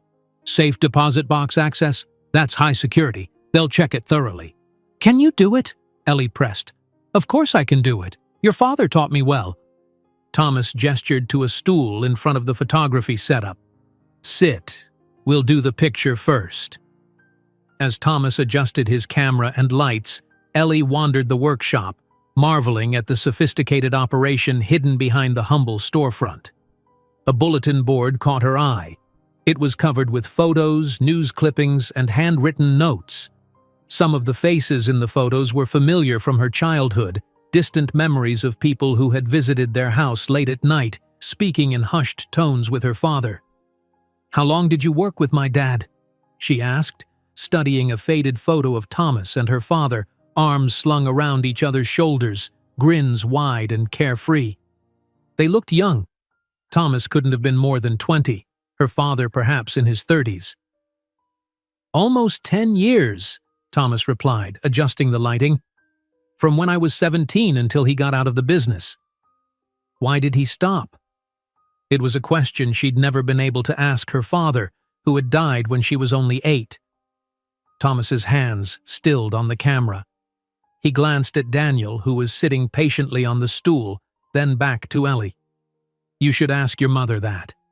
I'm asking you, Ellie insisted. Thomas sighed. Henry got in trouble, big trouble. He made an ID for the wrong person, someone who used it to get close to a witness in a federal case. The witness died. Henry never forgave himself. The revelation hit Ellie like a physical blow. Her father, responsible for someone's death? It didn't align with the gentle man from her memories, the one who had taught her to ride a bike, who had made animal shapes with shadow puppets on her bedroom wall. He did time for it, Thomas continued, his voice softer now. 3 years in federal prison. When he got out, he was done with the life. Got a straight job, tried to be the man you and your mother deserved. He paused, looking at her with something like sympathy. He was a good man who made one bad call, Ellie. Don't let this change how you remember him. Daniel cleared his throat. I don't mean to interrupt, but we're on a clock here. If Aegis has people in Bell Harbor— Aegis? Thomas cut in, suddenly alert. The private security firm? They're after you. Daniel nodded grimly. They're the ones who killed my father. They're after me because I have evidence that could expose what they've been doing for Crestchem. Thomas muttered a curse, then began working with renewed urgency. Hold still, he instructed Daniel, snapping several photos in quick succession. He moved to one of the computers, uploaded the images, and began working with practiced efficiency. What do you know about Aegis? Ellie asked, intrigued by his reaction. Enough to be scared, Thomas replied without looking up from his screen. They're not just security. They're killers with corporate backing and political protection. If they're after you, you're in serious trouble. We've noticed, Daniel said dryly. Thomas turned to a high-end printer, feeding in what looked like blank ID card stock. This will take about 15 minutes. I need to print the card, add the holographic overlay, and run it through the embosser. While they waited, Daniel pulled Ellie aside. We should call Sarah. Check on your mother. He handed her his phone, a new one, presumably provided by Sarah. Sarah answered on the first ring. Everything okay? So far, Ellie replied. The ID is being made now. How's Mom? Stable. Dr. Chen says her oxygen levels are improving. But Ellie— Sarah's voice dropped to a whisper. There was a man asking questions at the nurses' station. Said he was a cousin looking for a woman matching your mother's description. When they wouldn't give him information, he got aggressive. Ellie's blood ran cold. What happened? Security escorted him out. Josh is moving the helicopter to a different location as a precaution, and I've asked Dr. Chen to move your mother to a room under a different name. They found us, Ellie whispered, looking at Daniel with wide, frightened eyes. Not necessarily, Sarah cautioned. It could be a routine check. They'd expect you to seek medical attention somewhere. But Ellie wasn't reassured. If Aegis had tracked them to Bell Harbor Regional, it was only a matter of time before they expanded their search to include local businesses, like Harbor Lens. We'll hurry, she promised Sarah. Stay safe. She ended the call and relayed the information to Daniel, whose expression turned grim. We need that ID now, he said, moving back to Thomas, who was carefully applying a holographic overlay to the printed card. Almost done, Thomas assured him. Can't rush perfection. We may not have a choice, Daniel pressed. Aegis operatives are at the hospital. It won't take them long to start checking other locations. Thomas's hands stilled for a moment, then resumed their work with even greater precision. Give me 3 minutes. As promised, 3 minutes later he handed Daniel a perfect replica of a Maryland driver's license. The photographic image was flawless. The holographic elements caught the light exactly as they should, and the card had the slight worn appearance of something carried in a wallet for years. This is incredible, Daniel murmured, examining it closely. I told you. Henry taught me well." Thomas moved to a safe hidden behind a framed photograph, opened it, and removed a small handgun, which he offered to Daniel. "You might need this." Daniel hesitated, then took the weapon, checking it with the practiced movements of someone familiar with firearms. "Thank you." "There's a back exit through the alley," Thomas said, leading them to a metal door at the rear of the workshop. "The bank doesn't open until 9 a.m. tomorrow. Where will you stay tonight?" Daniel and Ellie exchanged glances, realizing they hadn't planned that far ahead. "I have a room above the shop," Thomas offered. "Nothing fancy, but it's secure. Steel door, no windows, facing the street." "We can't put you at risk," Ellie protested. Thomas's expression hardened. "Henry Wright gave me a second chance when no one else would. I owe him everything. Letting his daughter sleep on the street when Aegis is hunting her? That's not happening." The conviction in his voice silenced any further argument.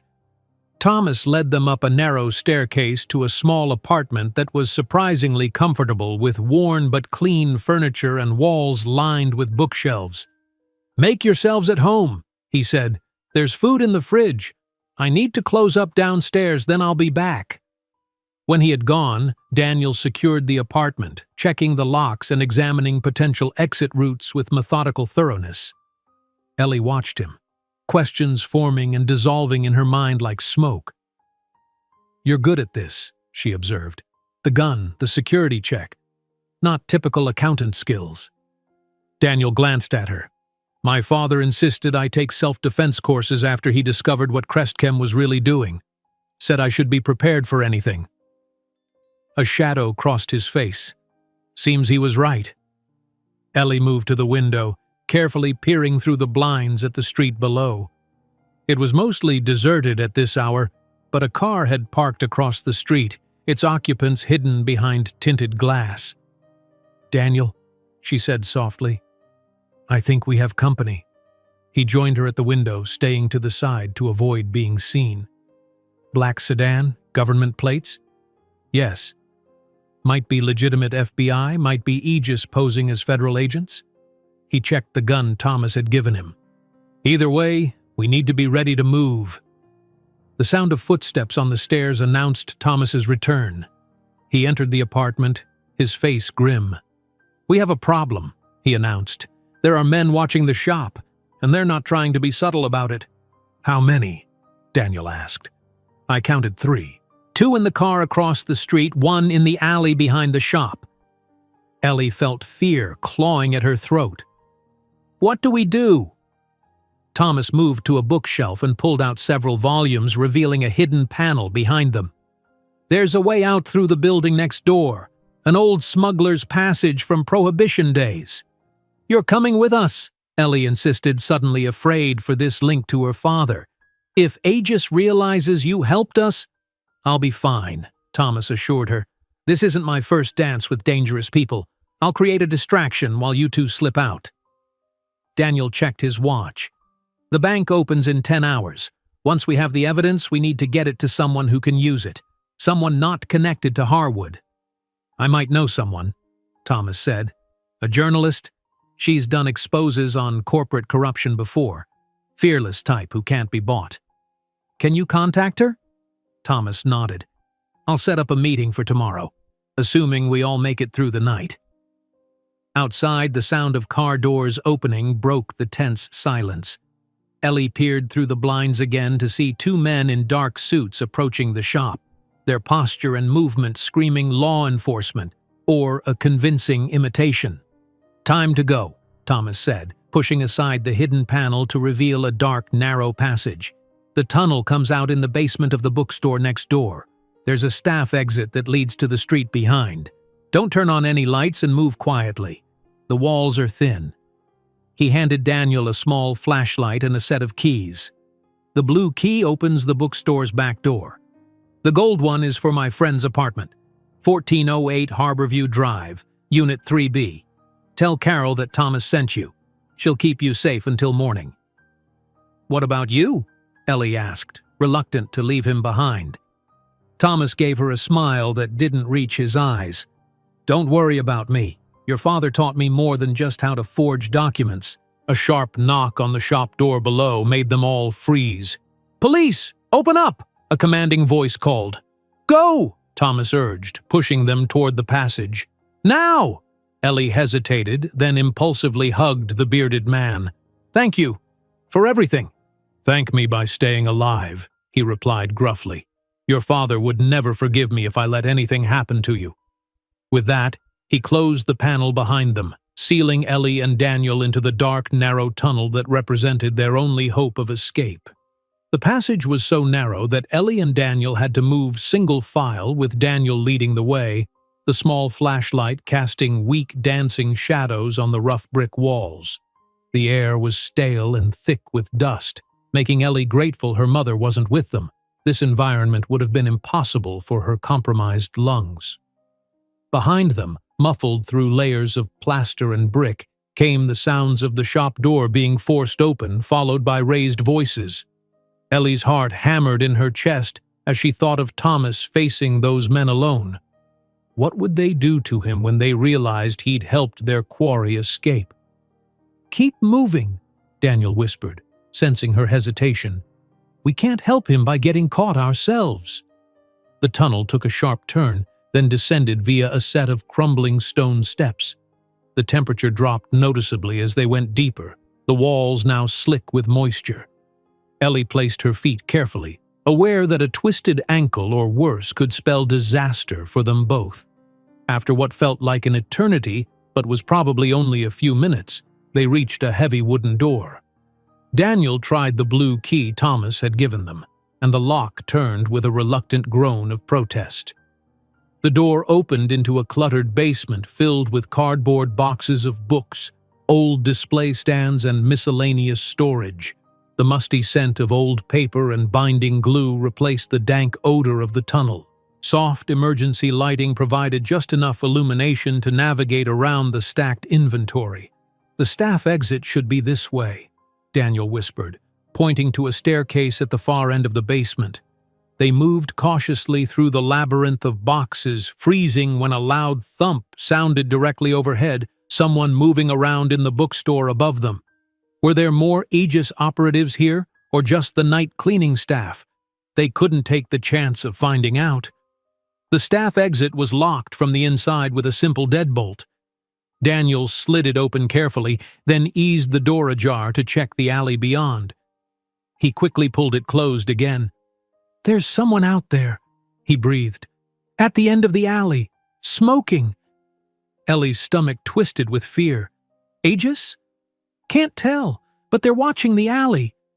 They were trapped, caught between the Aegis operatives who had raided Harbor Lens and whoever was guarding the alley.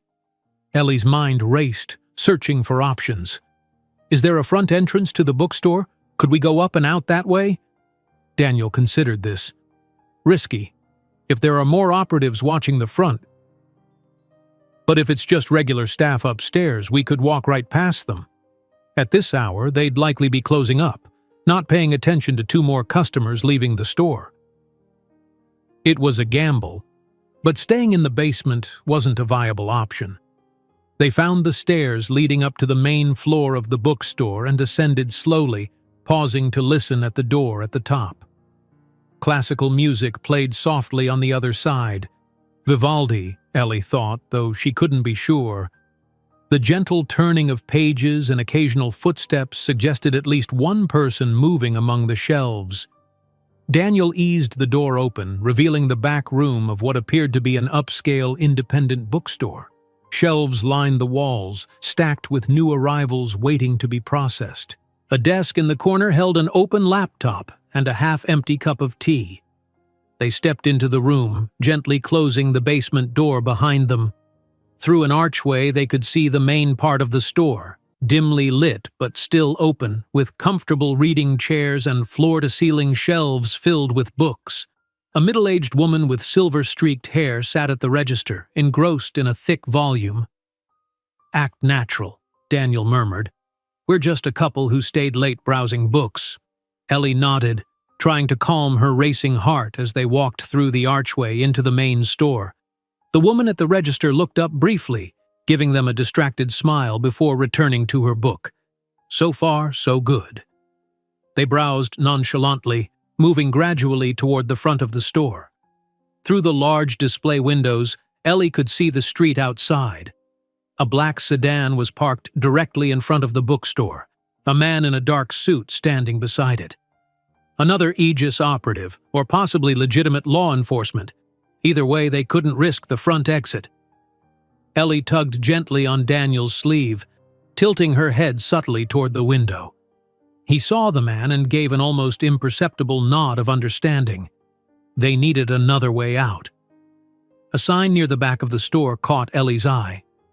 Cafe and balcony seating upstairs. She nudged Daniel and pointed. If the cafe had a balcony, perhaps it offered another potential escape route. They climbed the narrow staircase to the second floor, where a small cafe area had been set up.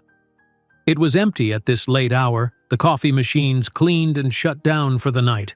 Glass doors at the far end opened onto a small balcony overlooking a courtyard shared by several businesses. Daniel tried the doors. Locked. But the key ring Thomas had given them included several smaller keys they hadn't used yet. The third one they tried unlocked the balcony doors, suggesting Thomas had planned for this contingency. He thought of everything, Ellie murmured in relief as they stepped onto the balcony, closing the doors behind them. The courtyard below was dark and quiet, surrounded by the rear entrances of shops and restaurants, most now closed for the night. A wrought iron fire escape attached to the side of the building offered a way down. They descended as quietly as possible, the metal structure creaking occasionally despite their care. When they reached the ground, Daniel oriented himself for a moment, then pointed toward a narrow passage between buildings. "That should lead to the street behind," he whispered. "If we follow it east, we'll be heading toward Harborview Drive." The passage was dark and smelled of garbage from the restaurant's dumpsters, but it was mercifully empty. They emerged onto a quieter street running parallel to Canal Street with no sign of surveillance. Daniel checked his watch. "It's almost 11. We should get to this Carol's apartment and lay low until morning." They walked briskly, taking a circuitous route to Harborview Drive, doubling back occasionally to ensure they weren't being followed. The streets grew more residential, with upscale apartment buildings overlooking the harbor. Number 1408 was a modern 6-story complex with a secure entry system. Daniel used the gold key to access the building, and they took the elevator to the 3rd floor. Unit 3B was at the end of a carpeted hallway, its door indistinguishable from the others except for a small dream catcher hanging from the knocker. "Thomas sent us," Daniel said when a woman's voice asked who was there. The door opened to reveal a woman in her mid-40s with cropped dark hair and inquisitive eyes behind tortoiseshell glasses. She wore yoga pants and an oversized sweatshirt emblazoned with "Question Everything," and regarded them with undisguised curiosity. "You must be Daniel and Ellie," she said, stepping aside to let them in. "Thomas called. Said you needed a place to crash and might have a story I'd be interested in." "You're the journalist?" Ellie asked, taking in the apartment. A stylish but comfortable space with walls covered in framed front pages and award certificates. "Carol Winters, Bell Harbor Chronicle," the woman confirmed. "Investigative reporter, professional pain in the ass to the powers that be, and Thomas's friend since college." She locked the door behind them and engaged several additional deadbolts. "He said you're in trouble, serious trouble," Daniel nodded. "It's a long story." "Those are the best kind," Carol gestured to her living room. "Have a seat. You look like you could use a drink, but I'm guessing you need clear heads, so I'll put on some coffee." While Carol busied herself in the kitchen, Ellie sank gratefully onto the couch, the adrenaline of the past hours giving way to bone-deep exhaustion. Daniel remained standing, moving to the windows to check the street below. "Do you think Thomas is okay?" Ellie asked quietly. Daniel's expression was grim. "I don't know. Thomas strikes me as someone who can take care of himself. But Aegis isn't like ordinary law enforcement. They don't play by the rules." Carol returned with 3 mugs of coffee and a plate of cookies. "So," she said, settling into an armchair across from them, "Thomas was sketchy on details, but he mentioned Crestchem and some private security firm called Aegis. Said you had evidence of something big." Daniel took a deep breath.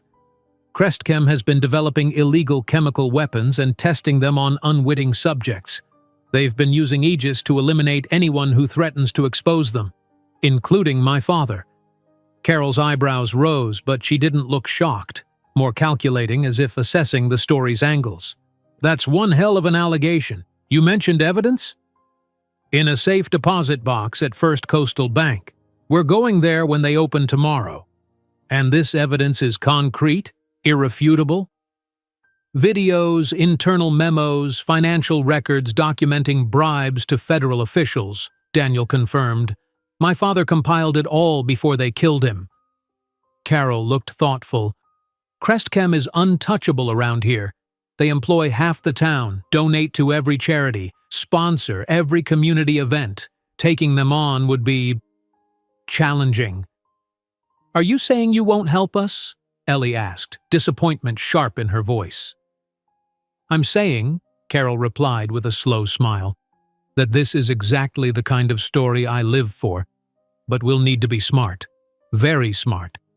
Crestchem has friends in high places, judges, politicians, even some of my colleagues in the media." She stood and moved to a wall covered in what appeared to be research materials, photographs, news clippings, handwritten notes. "I've been investigating them for years, but never had enough concrete evidence to publish anything substantial, just pieces of a puzzle I couldn't quite complete." Pushing aside some papers, she revealed a map of Bell Harbor with red pins marking various locations. Crestchem facilities, official and unofficial. The blue pins are residences of high-ranking executives. The yellow ones are research labs generally believed to be developing agricultural chemicals. Daniel approached the map, studying it intently. "This one," he said, pointing to a yellow pin on the outskirts of town. "Facility number 37. That's where the weapons development happens. It's mentioned extensively in my father's files." Carol nodded, making a note. "I've had suspicions about that place. Heavy security, unusual shipment patterns, employees who won't talk even off the record." She turned to face them fully. "If what you're saying is true, and if your evidence is as comprehensive as you claim, this could be the biggest story of my career." "It's also the most dangerous," Daniel warned. "The people who killed my father, who've been hunting us, they won't hesitate to eliminate anyone who threatens their operation." "I didn't get into investigative journalism for the safe assignments," Carol replied with a shrug. "But you're right about the danger. We need to be strategic about how we release this information. Ensure it reaches multiple trusted sources simultaneously so it can't be suppressed." She returned to her chair, picking up her coffee. "Now, tell me everything, from the beginning." For the next hour, Daniel laid out the entire story, his work for Aegis, his father's discovery of Crestchem's illegal operations, the murders disguised as accidents or attributed to the Midwest butcher, and their own harrowing journey to Bell Harbor. Ellie added details about their escape from Millbrook, the confrontation at Miller's farm, and their flight in Josh's helicopter. Carol listened without interrupting, taking occasional notes but mostly just absorbing the information with the focused attention of someone accustomed to untangling complex narratives. "There's something I still don't understand," she said when they had finished. "Why would Crestchem risk developing chemical weapons in the first place? They're a publicly traded company with a solid revenue stream from legitimate products. The risk seems disproportionate to any potential reward." "That's what I couldn't figure out either," Daniel admitted, "until I found references in my father's notes to something called Project Helix. Apparently, Crestchem isn't developing these weapons for themselves. They're contracted by a shadow division of the Department of Defense, one that officially doesn't exist." Carol leaned forward, her journalistic instincts clearly piqued. "Are you saying this goes beyond corporate corruption, that the U.S. government is complicit?" "Certain elements within it, yes. The contract specifically bypasses normal oversight channels. No congressional review, no international inspectors, complete deniability for everyone involved. Jesus, Carol murmured, this isn't just a story. It's a national security bombshell. Ellie, who had been quiet during most of Daniel's explanation, finally voiced the question that had been troubling her. If the government is involved, how can we be sure anyone will act on the evidence? Won't they just bury it deeper? That's why we need the press, Daniel explained. Widespread public exposure is the only protection we have. Once the story breaks internationally, it becomes much harder to contain. Carol nodded in agreement. I have contacts at major newspapers and networks. If the evidence is as compelling as you say, we can ensure it gets maximum visibility. She glanced at her watch. It's late. You both should get some rest. The guest room is yours, and there's a pull-out couch. Bathroom has fresh towels if you want to clean up. Ellie suddenly realized how desperately she wanted a shower. She hadn't properly cleaned up since leaving her house in Millbrook, which felt like a lifetime ago rather than less than 24 hours. Thank you, she said sincerely, for everything. Don't thank me yet, Carol cautioned. Tomorrow's going to be tricky.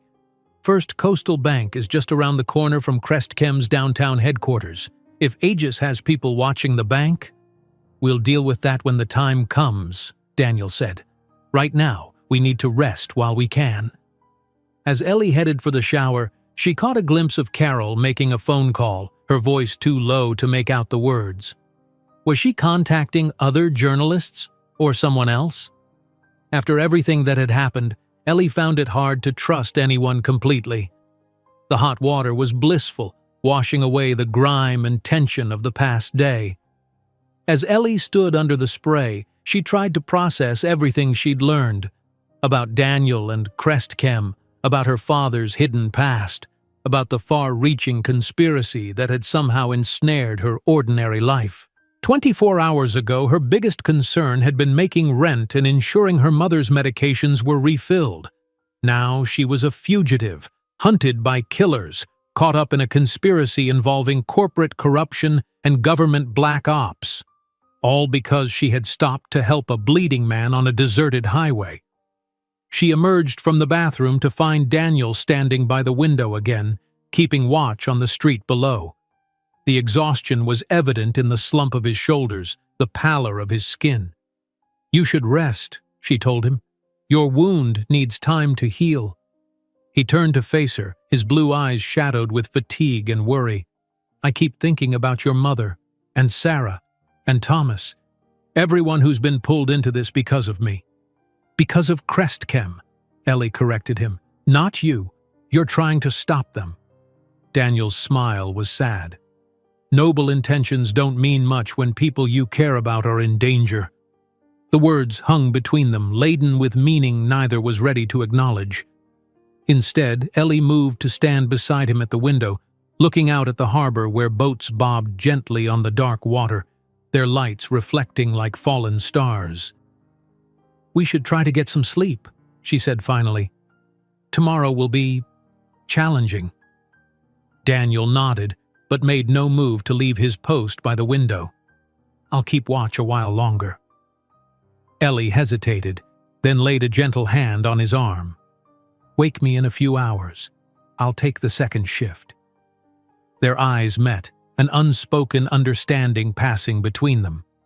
They were in this together now, for better or worse, bound by circumstances neither could have imagined when the night began on that lonely stretch of highway.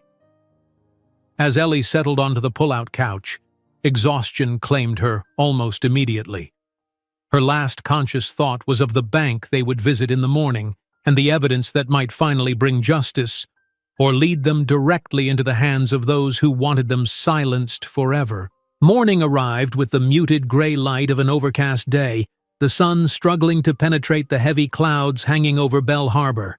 Ellie woke disoriented, momentarily forgetting where she was until the events of the previous day came rushing back. She sat up on the pull-out couch, running a hand through her tangled hair. Daniel was already awake, sitting at Carol's kitchen table with a laptop open in front of him, a mug of coffee at his elbow. Carol was nowhere to be seen. "Where's Carol?" Ellie asked, her voice still rough with sleep. Daniel looked up, offering a tense smile. "She left about an hour ago. Said she needed to meet with some contacts before the bank opens. Set up the media coverage for when we get the evidence." Something about his tone made Ellie uneasy. "You don't sound convinced." "I'm not sure about anything anymore," he admitted, closing the laptop. "This has all spiraled so far beyond what I expected when I first went on the run." Ellie moved to the kitchen, pouring herself a cup from the still warm pot of coffee. "Having second thoughts about exposing Crestchem?" "No." The response was immediate and firm. "They have to be stopped. But I never intended to drag so many people into danger. Your mother, Sarah, Thomas, you." "I made my own choices," Ellie reminded him, sitting across from him at the table. "We all did." Daniel nodded, though he didn't look entirely convinced. "I called the hospital. Your mother is doing well, but Sarah says there's increased security around the building. More men who fit the Aegis profile." "They're closing in," Ellie murmured, a chill running through her despite the warmth of the coffee cup in her hands. "We need to move fast." Daniel checked his watch. "The bank opens in 45 minutes. Carol left a change of clothes for you. More professional looking. She thought it might help us blend in better at the bank." The clothes, a simple blouse and pencil skirt with low heels, were laid out on a chair in the guest room. While not Ellie's usual style, they fit reasonably well. She emerged from the room feeling like she was playing dress-up, wearing the costume of a different life. "You look different," Daniel observed, himself changed into a dress shirt and slacks that Carol must have acquired for him. "A long way from my diner uniform," Ellie agreed, attempting a smile that didn't quite reach her eyes. They reviewed the plan one more time over a hasty breakfast. First Coastal Bank was 6 blocks away.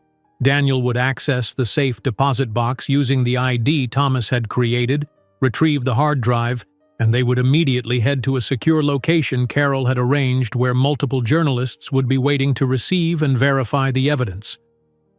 "Ready?" Daniel asked as they prepared to leave. Ellie took a deep breath, steadying herself. "As I'll ever be." The street outside was busy with morning commuters, providing some cover as they made their way toward the bank.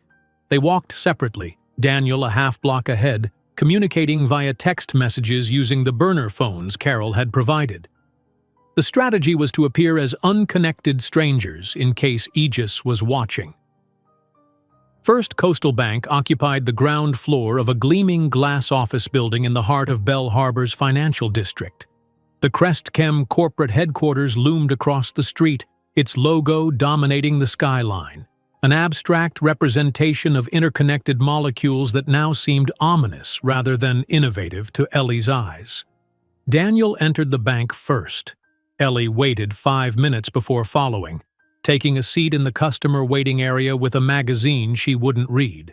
From this vantage point, she could observe both Daniel approaching the service desk and the bank's entrance without appearing suspicious.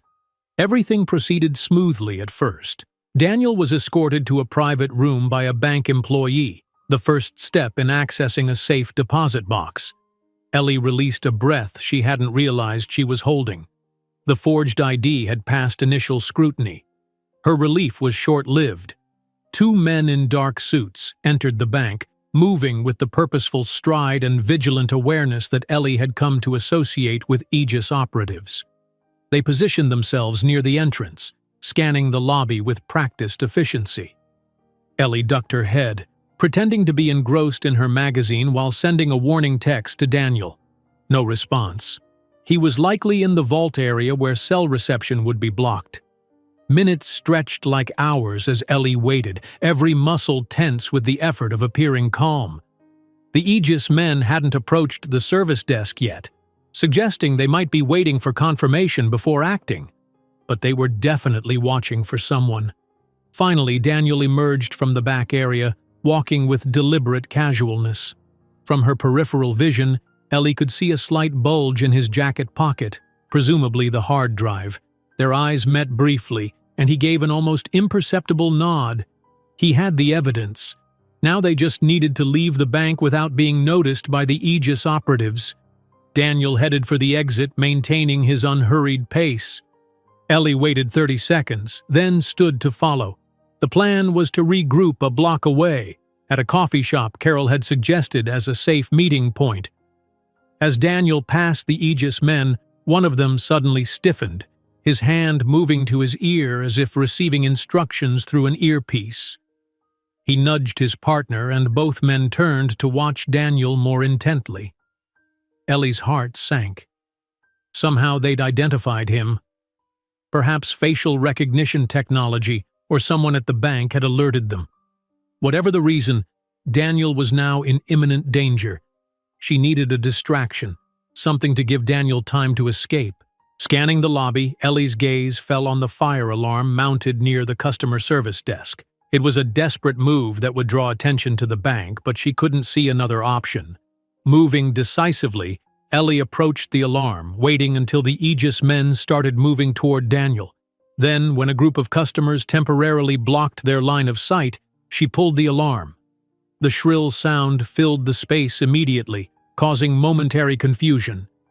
Bank employees began directing customers toward the exits, creating the chaotic environment Ellie had hoped for. In the commotion, she saw Daniel slip outside, disappearing into the crowd of people evacuating nearby buildings as the alarm triggered a broader response. The Aegis men fought against the tide of people, trying to follow Daniel but hampered by the exodus. Ellie joined the stream of evacuees, keeping her head down and allowing herself to be carried along by the crowd to a position across the street. From there she watched as fire trucks arrived, adding to the commotion. The Aegis operatives were now outside, scanning the dispersing crowd with increasingly frustrated expressions. They hadn't spotted her yet, but it was only a matter of time if she remained in the area. Ellie texted Daniel, "Can't make coffee shop. Aegis looking for us. Where are you?" His response came seconds later. 2 blocks north. Blue sedan with Carol." Relief washed through her. Carol had come through with transportation. Ellie began moving north, weaving through groups of displaced office workers and curious onlookers. She spotted the blue sedan parked half a block ahead and quickened her pace. Daniel was in the back seat, Carol behind the wheel. As Ellie approached, Daniel opened the door for her to slide in beside him. "Go," he urged Carol as soon as the door closed. Carol pulled smoothly into traffic, driving at a deliberately moderate speed to avoid drawing attention. "Did you get it?" "Ours," she asked, eyes flicking to the rearview mirror to check for pursuit. Daniel patted his jacket pocket. "Got it. But they made me somehow. If Ellie hadn't pulled the fire alarm—" "Quick thinking," Carol acknowledged with an approving nod to Ellie. "But it means they know for certain you're in Bell Harbor. They'll be looking everywhere now." "Where are we going?" Ellie asked, still watching for any sign of the Aegis operatives. "I have a colleague with a houseboat at the marina," Carol explained. "Secure, private, and with good internet access, so we can review what's on that drive. The journalists I contacted are meeting us there." The houseboat turned out to be a surprisingly spacious vessel moored at the far end of Bell Harbor Marina. A man about Carol's age with salt and pepper hair and a weathered face greeted them at the dock. "Mike Romano," he introduced himself, shaking their hands firmly.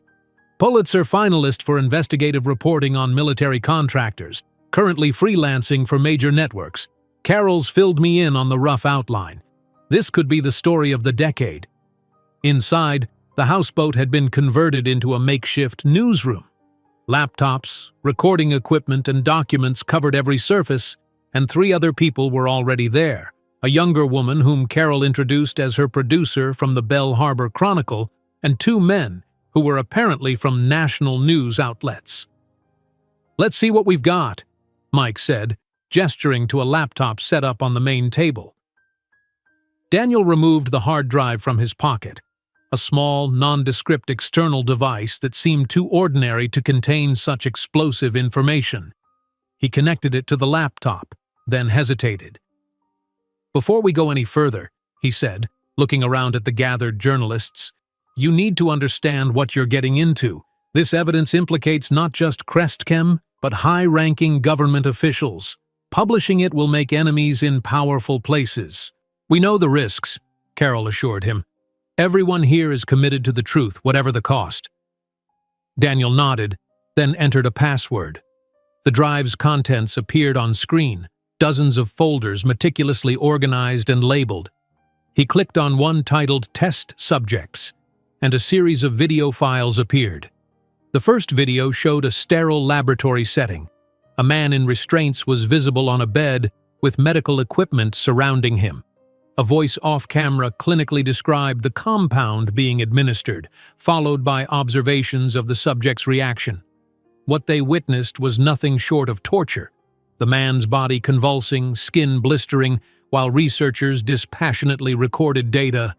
"My God," Carol whispered, her professional detachment momentarily cracking. "There are dozens more like this," Daniel said grimly. "Different compounds, different subjects. My father documented it all, and there's more." He opened another folder labeled Financial, revealing spreadsheets tracking payments to officials at the EPA, FDA, and various other regulatory agencies. Another folder contained internal memos explicitly discussing how to conceal the weapons program from international inspectors. "This is beyond corporate corruption," Mike observed, scanning through documents rapidly. "This is a war crime. Testing chemical weapons on unwilling human subjects violates every international convention." "And implicates the Department of Defense," Carol added, pointing to a document bearing a classified military header. "The government can't claim ignorance. They were actively funding this through black budget channels." As the journalists pored over the evidence, exclaiming over particularly damning documents and discussing angles for their stories, Ellie found herself standing slightly apart, overwhelmed by the magnitude of what they'd uncovered. These weren't abstract corporate crimes. They were atrocities committed against real people, authorized by those in power, all in the name of national security. "Are you okay?" Daniel asked quietly, coming to stand beside her. "Just processing," Ellie replied. 2 days ago I was worried about paying my mother's medical bills. Now I'm looking at evidence that could bring down part of the government." Daniel's expression was sympathetic. "I felt the same way when my father first showed me these files. It's a lot to absorb." Ellie turned to him, a question that had been nagging at her finally surfacing. "Why did you run that night? Why not just send the evidence to journalists electronically? Why go on the run with physical copies?" "Because my father tried that approach," Daniel answered, his voice tight with remembered pain. "He emailed encrypted copies to several trusted contacts.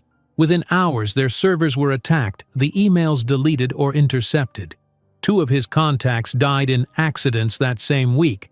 That's when he knew he needed physical copies, delivered in person." Their conversation was interrupted by Mike, who approached with a concerned expression. "We have a problem. I've been sending portions of the evidence to my editors, but I just got word that strange technical difficulties are happening at their end. Files corrupted, emails bouncing back. They're already trying to suppress it," Daniel said grimly. "We need to go wider, faster," Carol decided. "Social media, independent news sites, international outlets, multiple channels they can't all block." The gathered journalists sprang into action, copying files, making calls, sending emails. The race was on to spread the truth before it could be contained. Ellie's phone chimed with a message from Sarah. "Something's happening at the hospital. More men in suits. They're asking about you both by name. Your mother is scared." A cold weight settled in Ellie's stomach. Despite all their precautions, Aegis had tracked them to Bell Harbor and was now threatening her mother.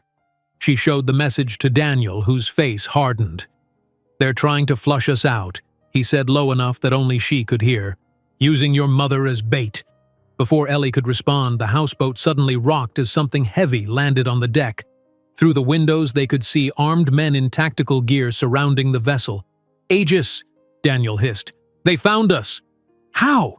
Carol demanded. her face pale but determined as she continued transferring files to a secure server. The answer came in the form of Mike's suddenly guilty expression. "I'm sorry," he said, backing away from them.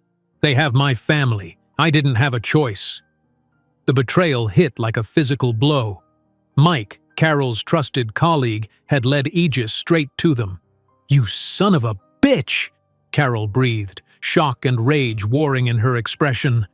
Outside, a voice amplified by a megaphone called out, "Daniel Mercer, Ellie Wright, this is Agent Lawson with the Department of Homeland Security. You are in possession of classified materials. Come out with your hands up."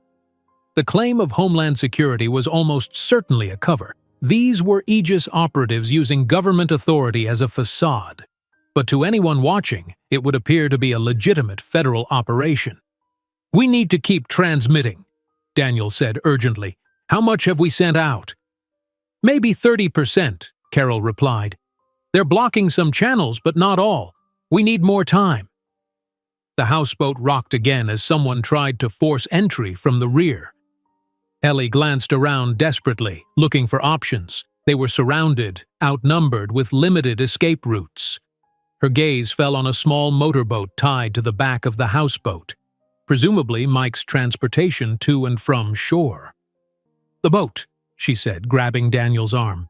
"If we create a distraction, we might be able to get away on the water while they're focused on the houseboat." Daniel looked torn. "The evidence is already spreading," Carol cut in. "Go. I'll keep transmitting as long as I can. They'll be focused on you two anyway. You're their primary targets."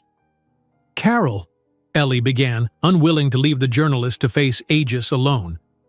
"I've been waiting 20 years for a story this big," Carol said with fierce determination.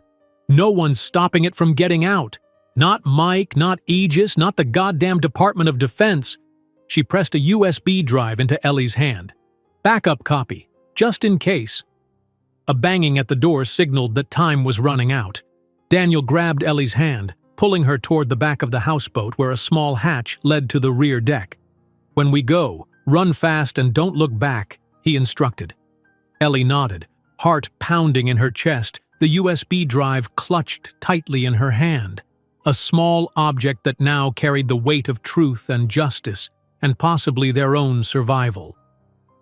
As the front door began to splinter under the assault from outside, Daniel and Ellie exchanged one final look, a moment of connection and silent acknowledgement of what might lie ahead. Then Carol shouted, "Now!" and threw a smoke grenade she'd produced from somewhere in her equipment. The houseboat filled with dense white smoke as Daniel pushed open the hatch, and together they burst onto the rear deck, diving for the small motorboat that represented their last hope of escape. The motorboat's engine sputtered to life as Daniel yanked the starter cord. Ellie frantically untied the moorings, her fingers fumbling with the rain-slick ropes. Behind them, shouts and the crackle of radio communications cut through the smoke billowing from the houseboat's windows. "Subjects fleeing on water! South side!" a voice called out. Daniel gunned the engine. The small craft lurched forward, nearly throwing Ellie overboard before she managed to drop into the seat beside him. Bullets pinged the water around them as they accelerated away from the marina, zigzagging to make themselves harder targets. "Stay low!" Daniel shouted over the roar of the engine, hunching forward as he steered the boat toward the mouth of the harbor. The morning fog still lingered over the water, growing thicker as they moved away from shore. It offered welcome concealment, but also made navigation treacherous. Daniel reduced their speed slightly, peering ahead to avoid collisions with other vessels or unseen obstacles. "Do you think Carol made it out?" Ellie asked, clutching the USB drive so tightly her knuckles had gone white. "I don't know," Daniel admitted, "but if anyone could continue spreading that evidence under pressure, it's her." On the shore behind them, emergency lights flashed and sirens wailed. A larger boat, presumably Harbor Patrol or Aegis, was now visible in pursuit, its more powerful engine steadily gaining on their smaller craft. "They're catching up," Ellie warned, anxiety clawing at her throat. Daniel nodded grimly, surveying their options. Ahead, the harbor opened to the bay, where fog shrouded several small islands that dotted the coastline. Beyond lay the open ocean, a tempting escape route, but dangerous in such a small boat, especially with the weather deteriorating. "We can't outrun them," Daniel concluded. "We need to outsmart them." He abruptly changed course, steering toward one of the fog-shrouded islands. As they drew closer, Ellie could make out a crumbling dock and what appeared to be abandoned buildings, perhaps an old fishing station or Coast Guard outpost. "Serpent Island," Daniel explained, seeing her questioning look. "It was a quarantine station a century ago, then a military listening post during the Cold War. Mostly deserted now except for transients and teenagers looking for thrills." They cut the engine as they approached the dock, drifting the final distance to minimize noise. The pursuing boat's lights were visible through the fog, but its operators seemed uncertain of their quarry's direction, sweeping searchlights in wide arcs across the water. Daniel and Ellie secured the motorboat and crept up an overgrown path leading from the dock to the main structure, a large, dilapidated building with boarded windows and crumbling stone walls covered in graffiti. "We can hide here until nightfall," Daniel suggested, finding a broken window to slip through. "Then try to make it back to the mainland." Inside, the building was dank and musty, with debris and signs of occasional human occupation. Empty beer cans, graffiti-covered walls, and the remnants of long-ago fires in what once might have been fireplaces. They found a relatively clean corner to rest, both shivering slightly from the damp and cold. "What about my mother?" Ellie asked, the worry she'd been suppressing now bubbling to the surface. "If they know she's at Bell Harbor Regional?" "Let me think," Daniel said, pulling out his phone. No signal. "We need to find a way to contact Sarah, warn her." Ellie felt in her pocket for the burner phone Carol had given her.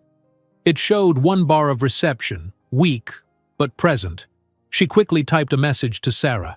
"Aegis found us. On the run. Protect Mom." She hit send, watching anxiously as the message struggled to transmit through the weak signal. "Delivered," the screen finally confirmed. "Now we wait," Daniel said, settling back against the wall, "and hope the evidence makes it out." The next few hours passed in tense, watchful silence. Outside, they occasionally heard the sound of boats passing, sometimes quite close to the island. Whether these were Aegis operatives searching for them or just regular harbor traffic was impossible to tell. Ellie's phone chimed suddenly in the stillness, making them both jump. "From Sarah," she read aloud. "Josh and Dr. Chen moved your mom. Safe house outside city. News breaking everywhere about CrestChem. Stay hidden." Daniel's face lit up with the first genuine smile Ellie had seen from him. They couldn't stop it. The truth is getting out. As if to confirm this, a radio someone had left behind in the building suddenly crackled to life, its timer apparently set to activate at noon. The voice of a news announcer filled their hiding place. "Breaking news. Multiple sources are reporting horrific human rights abuses allegedly committed by CrestChem Corporation as part of a classified weapons development program. Documents and videos showing illegal chemical testing on unwilling subjects have been released online and to news organizations worldwide. CrestChem stock has plummeted amid the allegations, and federal officials have called for an immediate investigation." Ellie and Daniel listened in stunned silence as the announcer continued, detailing aspects of the evidence they had recovered and the alleged government complicity in covering up the crimes. "We did it," Ellie whispered. "It worked. Your mother is safe. The evidence is out. Now we just need to survive long enough to see justice done," Daniel replied. The radio announcer continued. "Several arrests have already been made, including CrestChem CEO William Farris and the head of a private security firm called Aegis, which allegedly carried out assassinations to protect the illegal program. In a stunning development, 3 high-ranking Department of Defense officials have been placed on administrative leave pending investigation of their involvement." Ellie's phone chimed again with another message from Sarah. "FBI has taken over from local police. Real agents, not Aegis. Looking for you both as witnesses, not suspects. Safe to come in. Thomas is alive, being treated at hospital." Relief washed over Ellie. Thomas had survived whatever Aegis had done to him at Harbor Lens. Her mother was safe. The truth was spreading too widely to be contained. "We should go back," she said to Daniel. "Turn ourselves into the real FBI. Tell them everything we know." Daniel hesitated. "How can we be sure it's not a trap?" "Look." Ellie showed him her phone screen where Sarah had sent a link to a live news broadcast. On the small screen, they could see federal agents in FBI windbreakers escorting handcuffed Aegis operatives into black SUVs. Among them was the gray-haired man who had directed the pursuit in Millbrook, the apparent leader of the Aegis team that had hunted them. "They're being arrested," Daniel murmured in disbelief. "It's really happening." They waited until dusk before venturing back to the motorboat. The bay was quiet now, the frantic activity of the morning replaced by an almost eerie calm. They started the engine and headed back toward the main harbor, moving slowly and staying alert for any sign of remaining danger. As they approached the marina, they saw emergency vehicles with their lights flashing, but the atmosphere seemed different, organized rather than chaotic. A police launch intercepted them before they reached the dock. "Daniel Mercer? Ellie Wright?" A woman in an FBI jacket called out. "I'm Special Agent Cortez. We've been looking for you." "We're turning ourselves in," Daniel replied cautiously. "We have information about Crestchem and Aegis." "You've done more than enough already," Agent Cortez replied with something like respect in her voice. "The evidence you recovered has blown this case wide open. We'd like to take your statements, but you're not under arrest. You're under protection." The next 12 hours passed in a blur of debriefings, medical examinations. Daniel's wound was properly treated by actual doctors, and reunions. Ellie was taken to the safe house where her mother was being kept, along with Sarah and Dr. Chen. The tearful embrace she shared with Marion seemed to last forever, neither willing to let go after everything they'd been through. Thomas was indeed alive, though badly beaten by the Aegis operatives who had raided Harbor Lens. "They wanted to know where you'd gone," he told Ellie when she visited him in the hospital. "I didn't tell them a damn thing. Your father would have been proud of you, kid." Carol had been arrested initially during the raid on the houseboat but was released once the FBI took over the case. She was now at the center of a media storm, coordinating with journalists worldwide to ensure the Crestchem story couldn't be buried. "You two are heroes," she told Daniel and Ellie when she visited them at the FBI's temporary headquarters.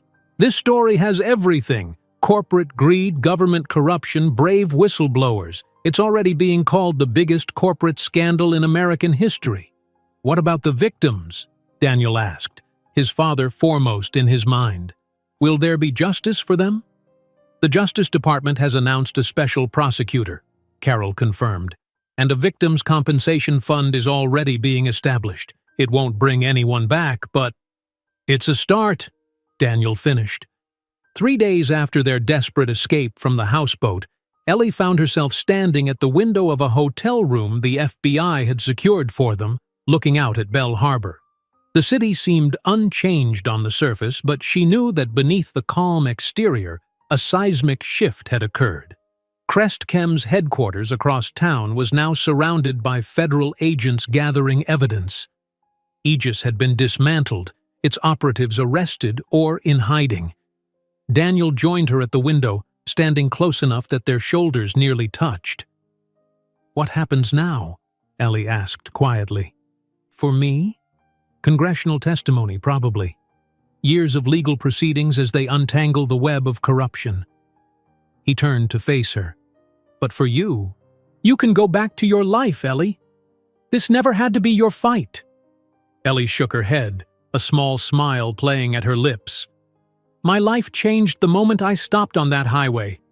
There's no going back, not completely." "Do you regret it?"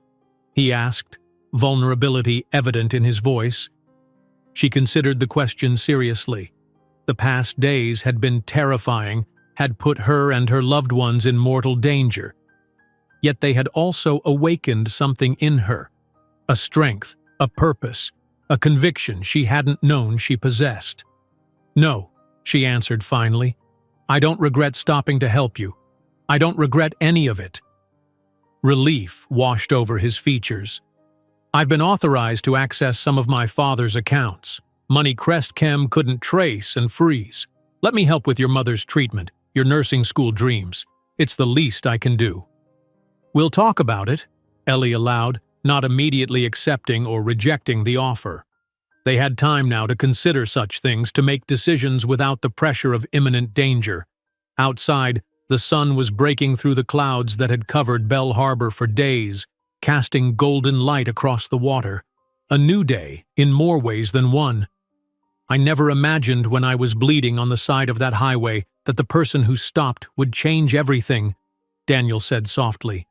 "I never imagined that helping a stranger would lead to exposing a massive conspiracy," Ellie countered with a slight laugh.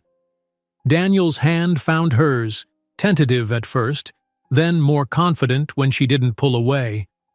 "Whatever comes next, I'm glad you're part of it."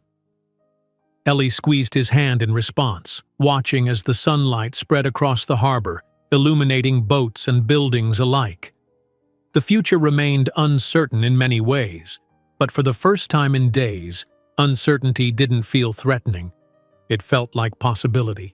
A poor girl had stopped to help a bleeding man on a deserted highway, and both their worlds had shattered, only to be rebuilt into something new, something truer, forged in the crucible of shared danger and a common cause. It wasn't the ending Ellie would have written for herself a week ago, but standing there, with the warmth of Daniel's hand in hers and the knowledge that they had helped bring a terrible truth to light, she wouldn't have changed a single moment of the journey. Sometimes, she reflected, the most ordinary choice, stopping to help someone in need, could lead to the most extraordinary consequences. And sometimes, when your world shatters, you discover strengths within yourself you never knew existed and connections with others you never expected to find. In the end, perhaps that was the most important truth of all. If you enjoyed this story, don't miss the next one. Just click on the screen.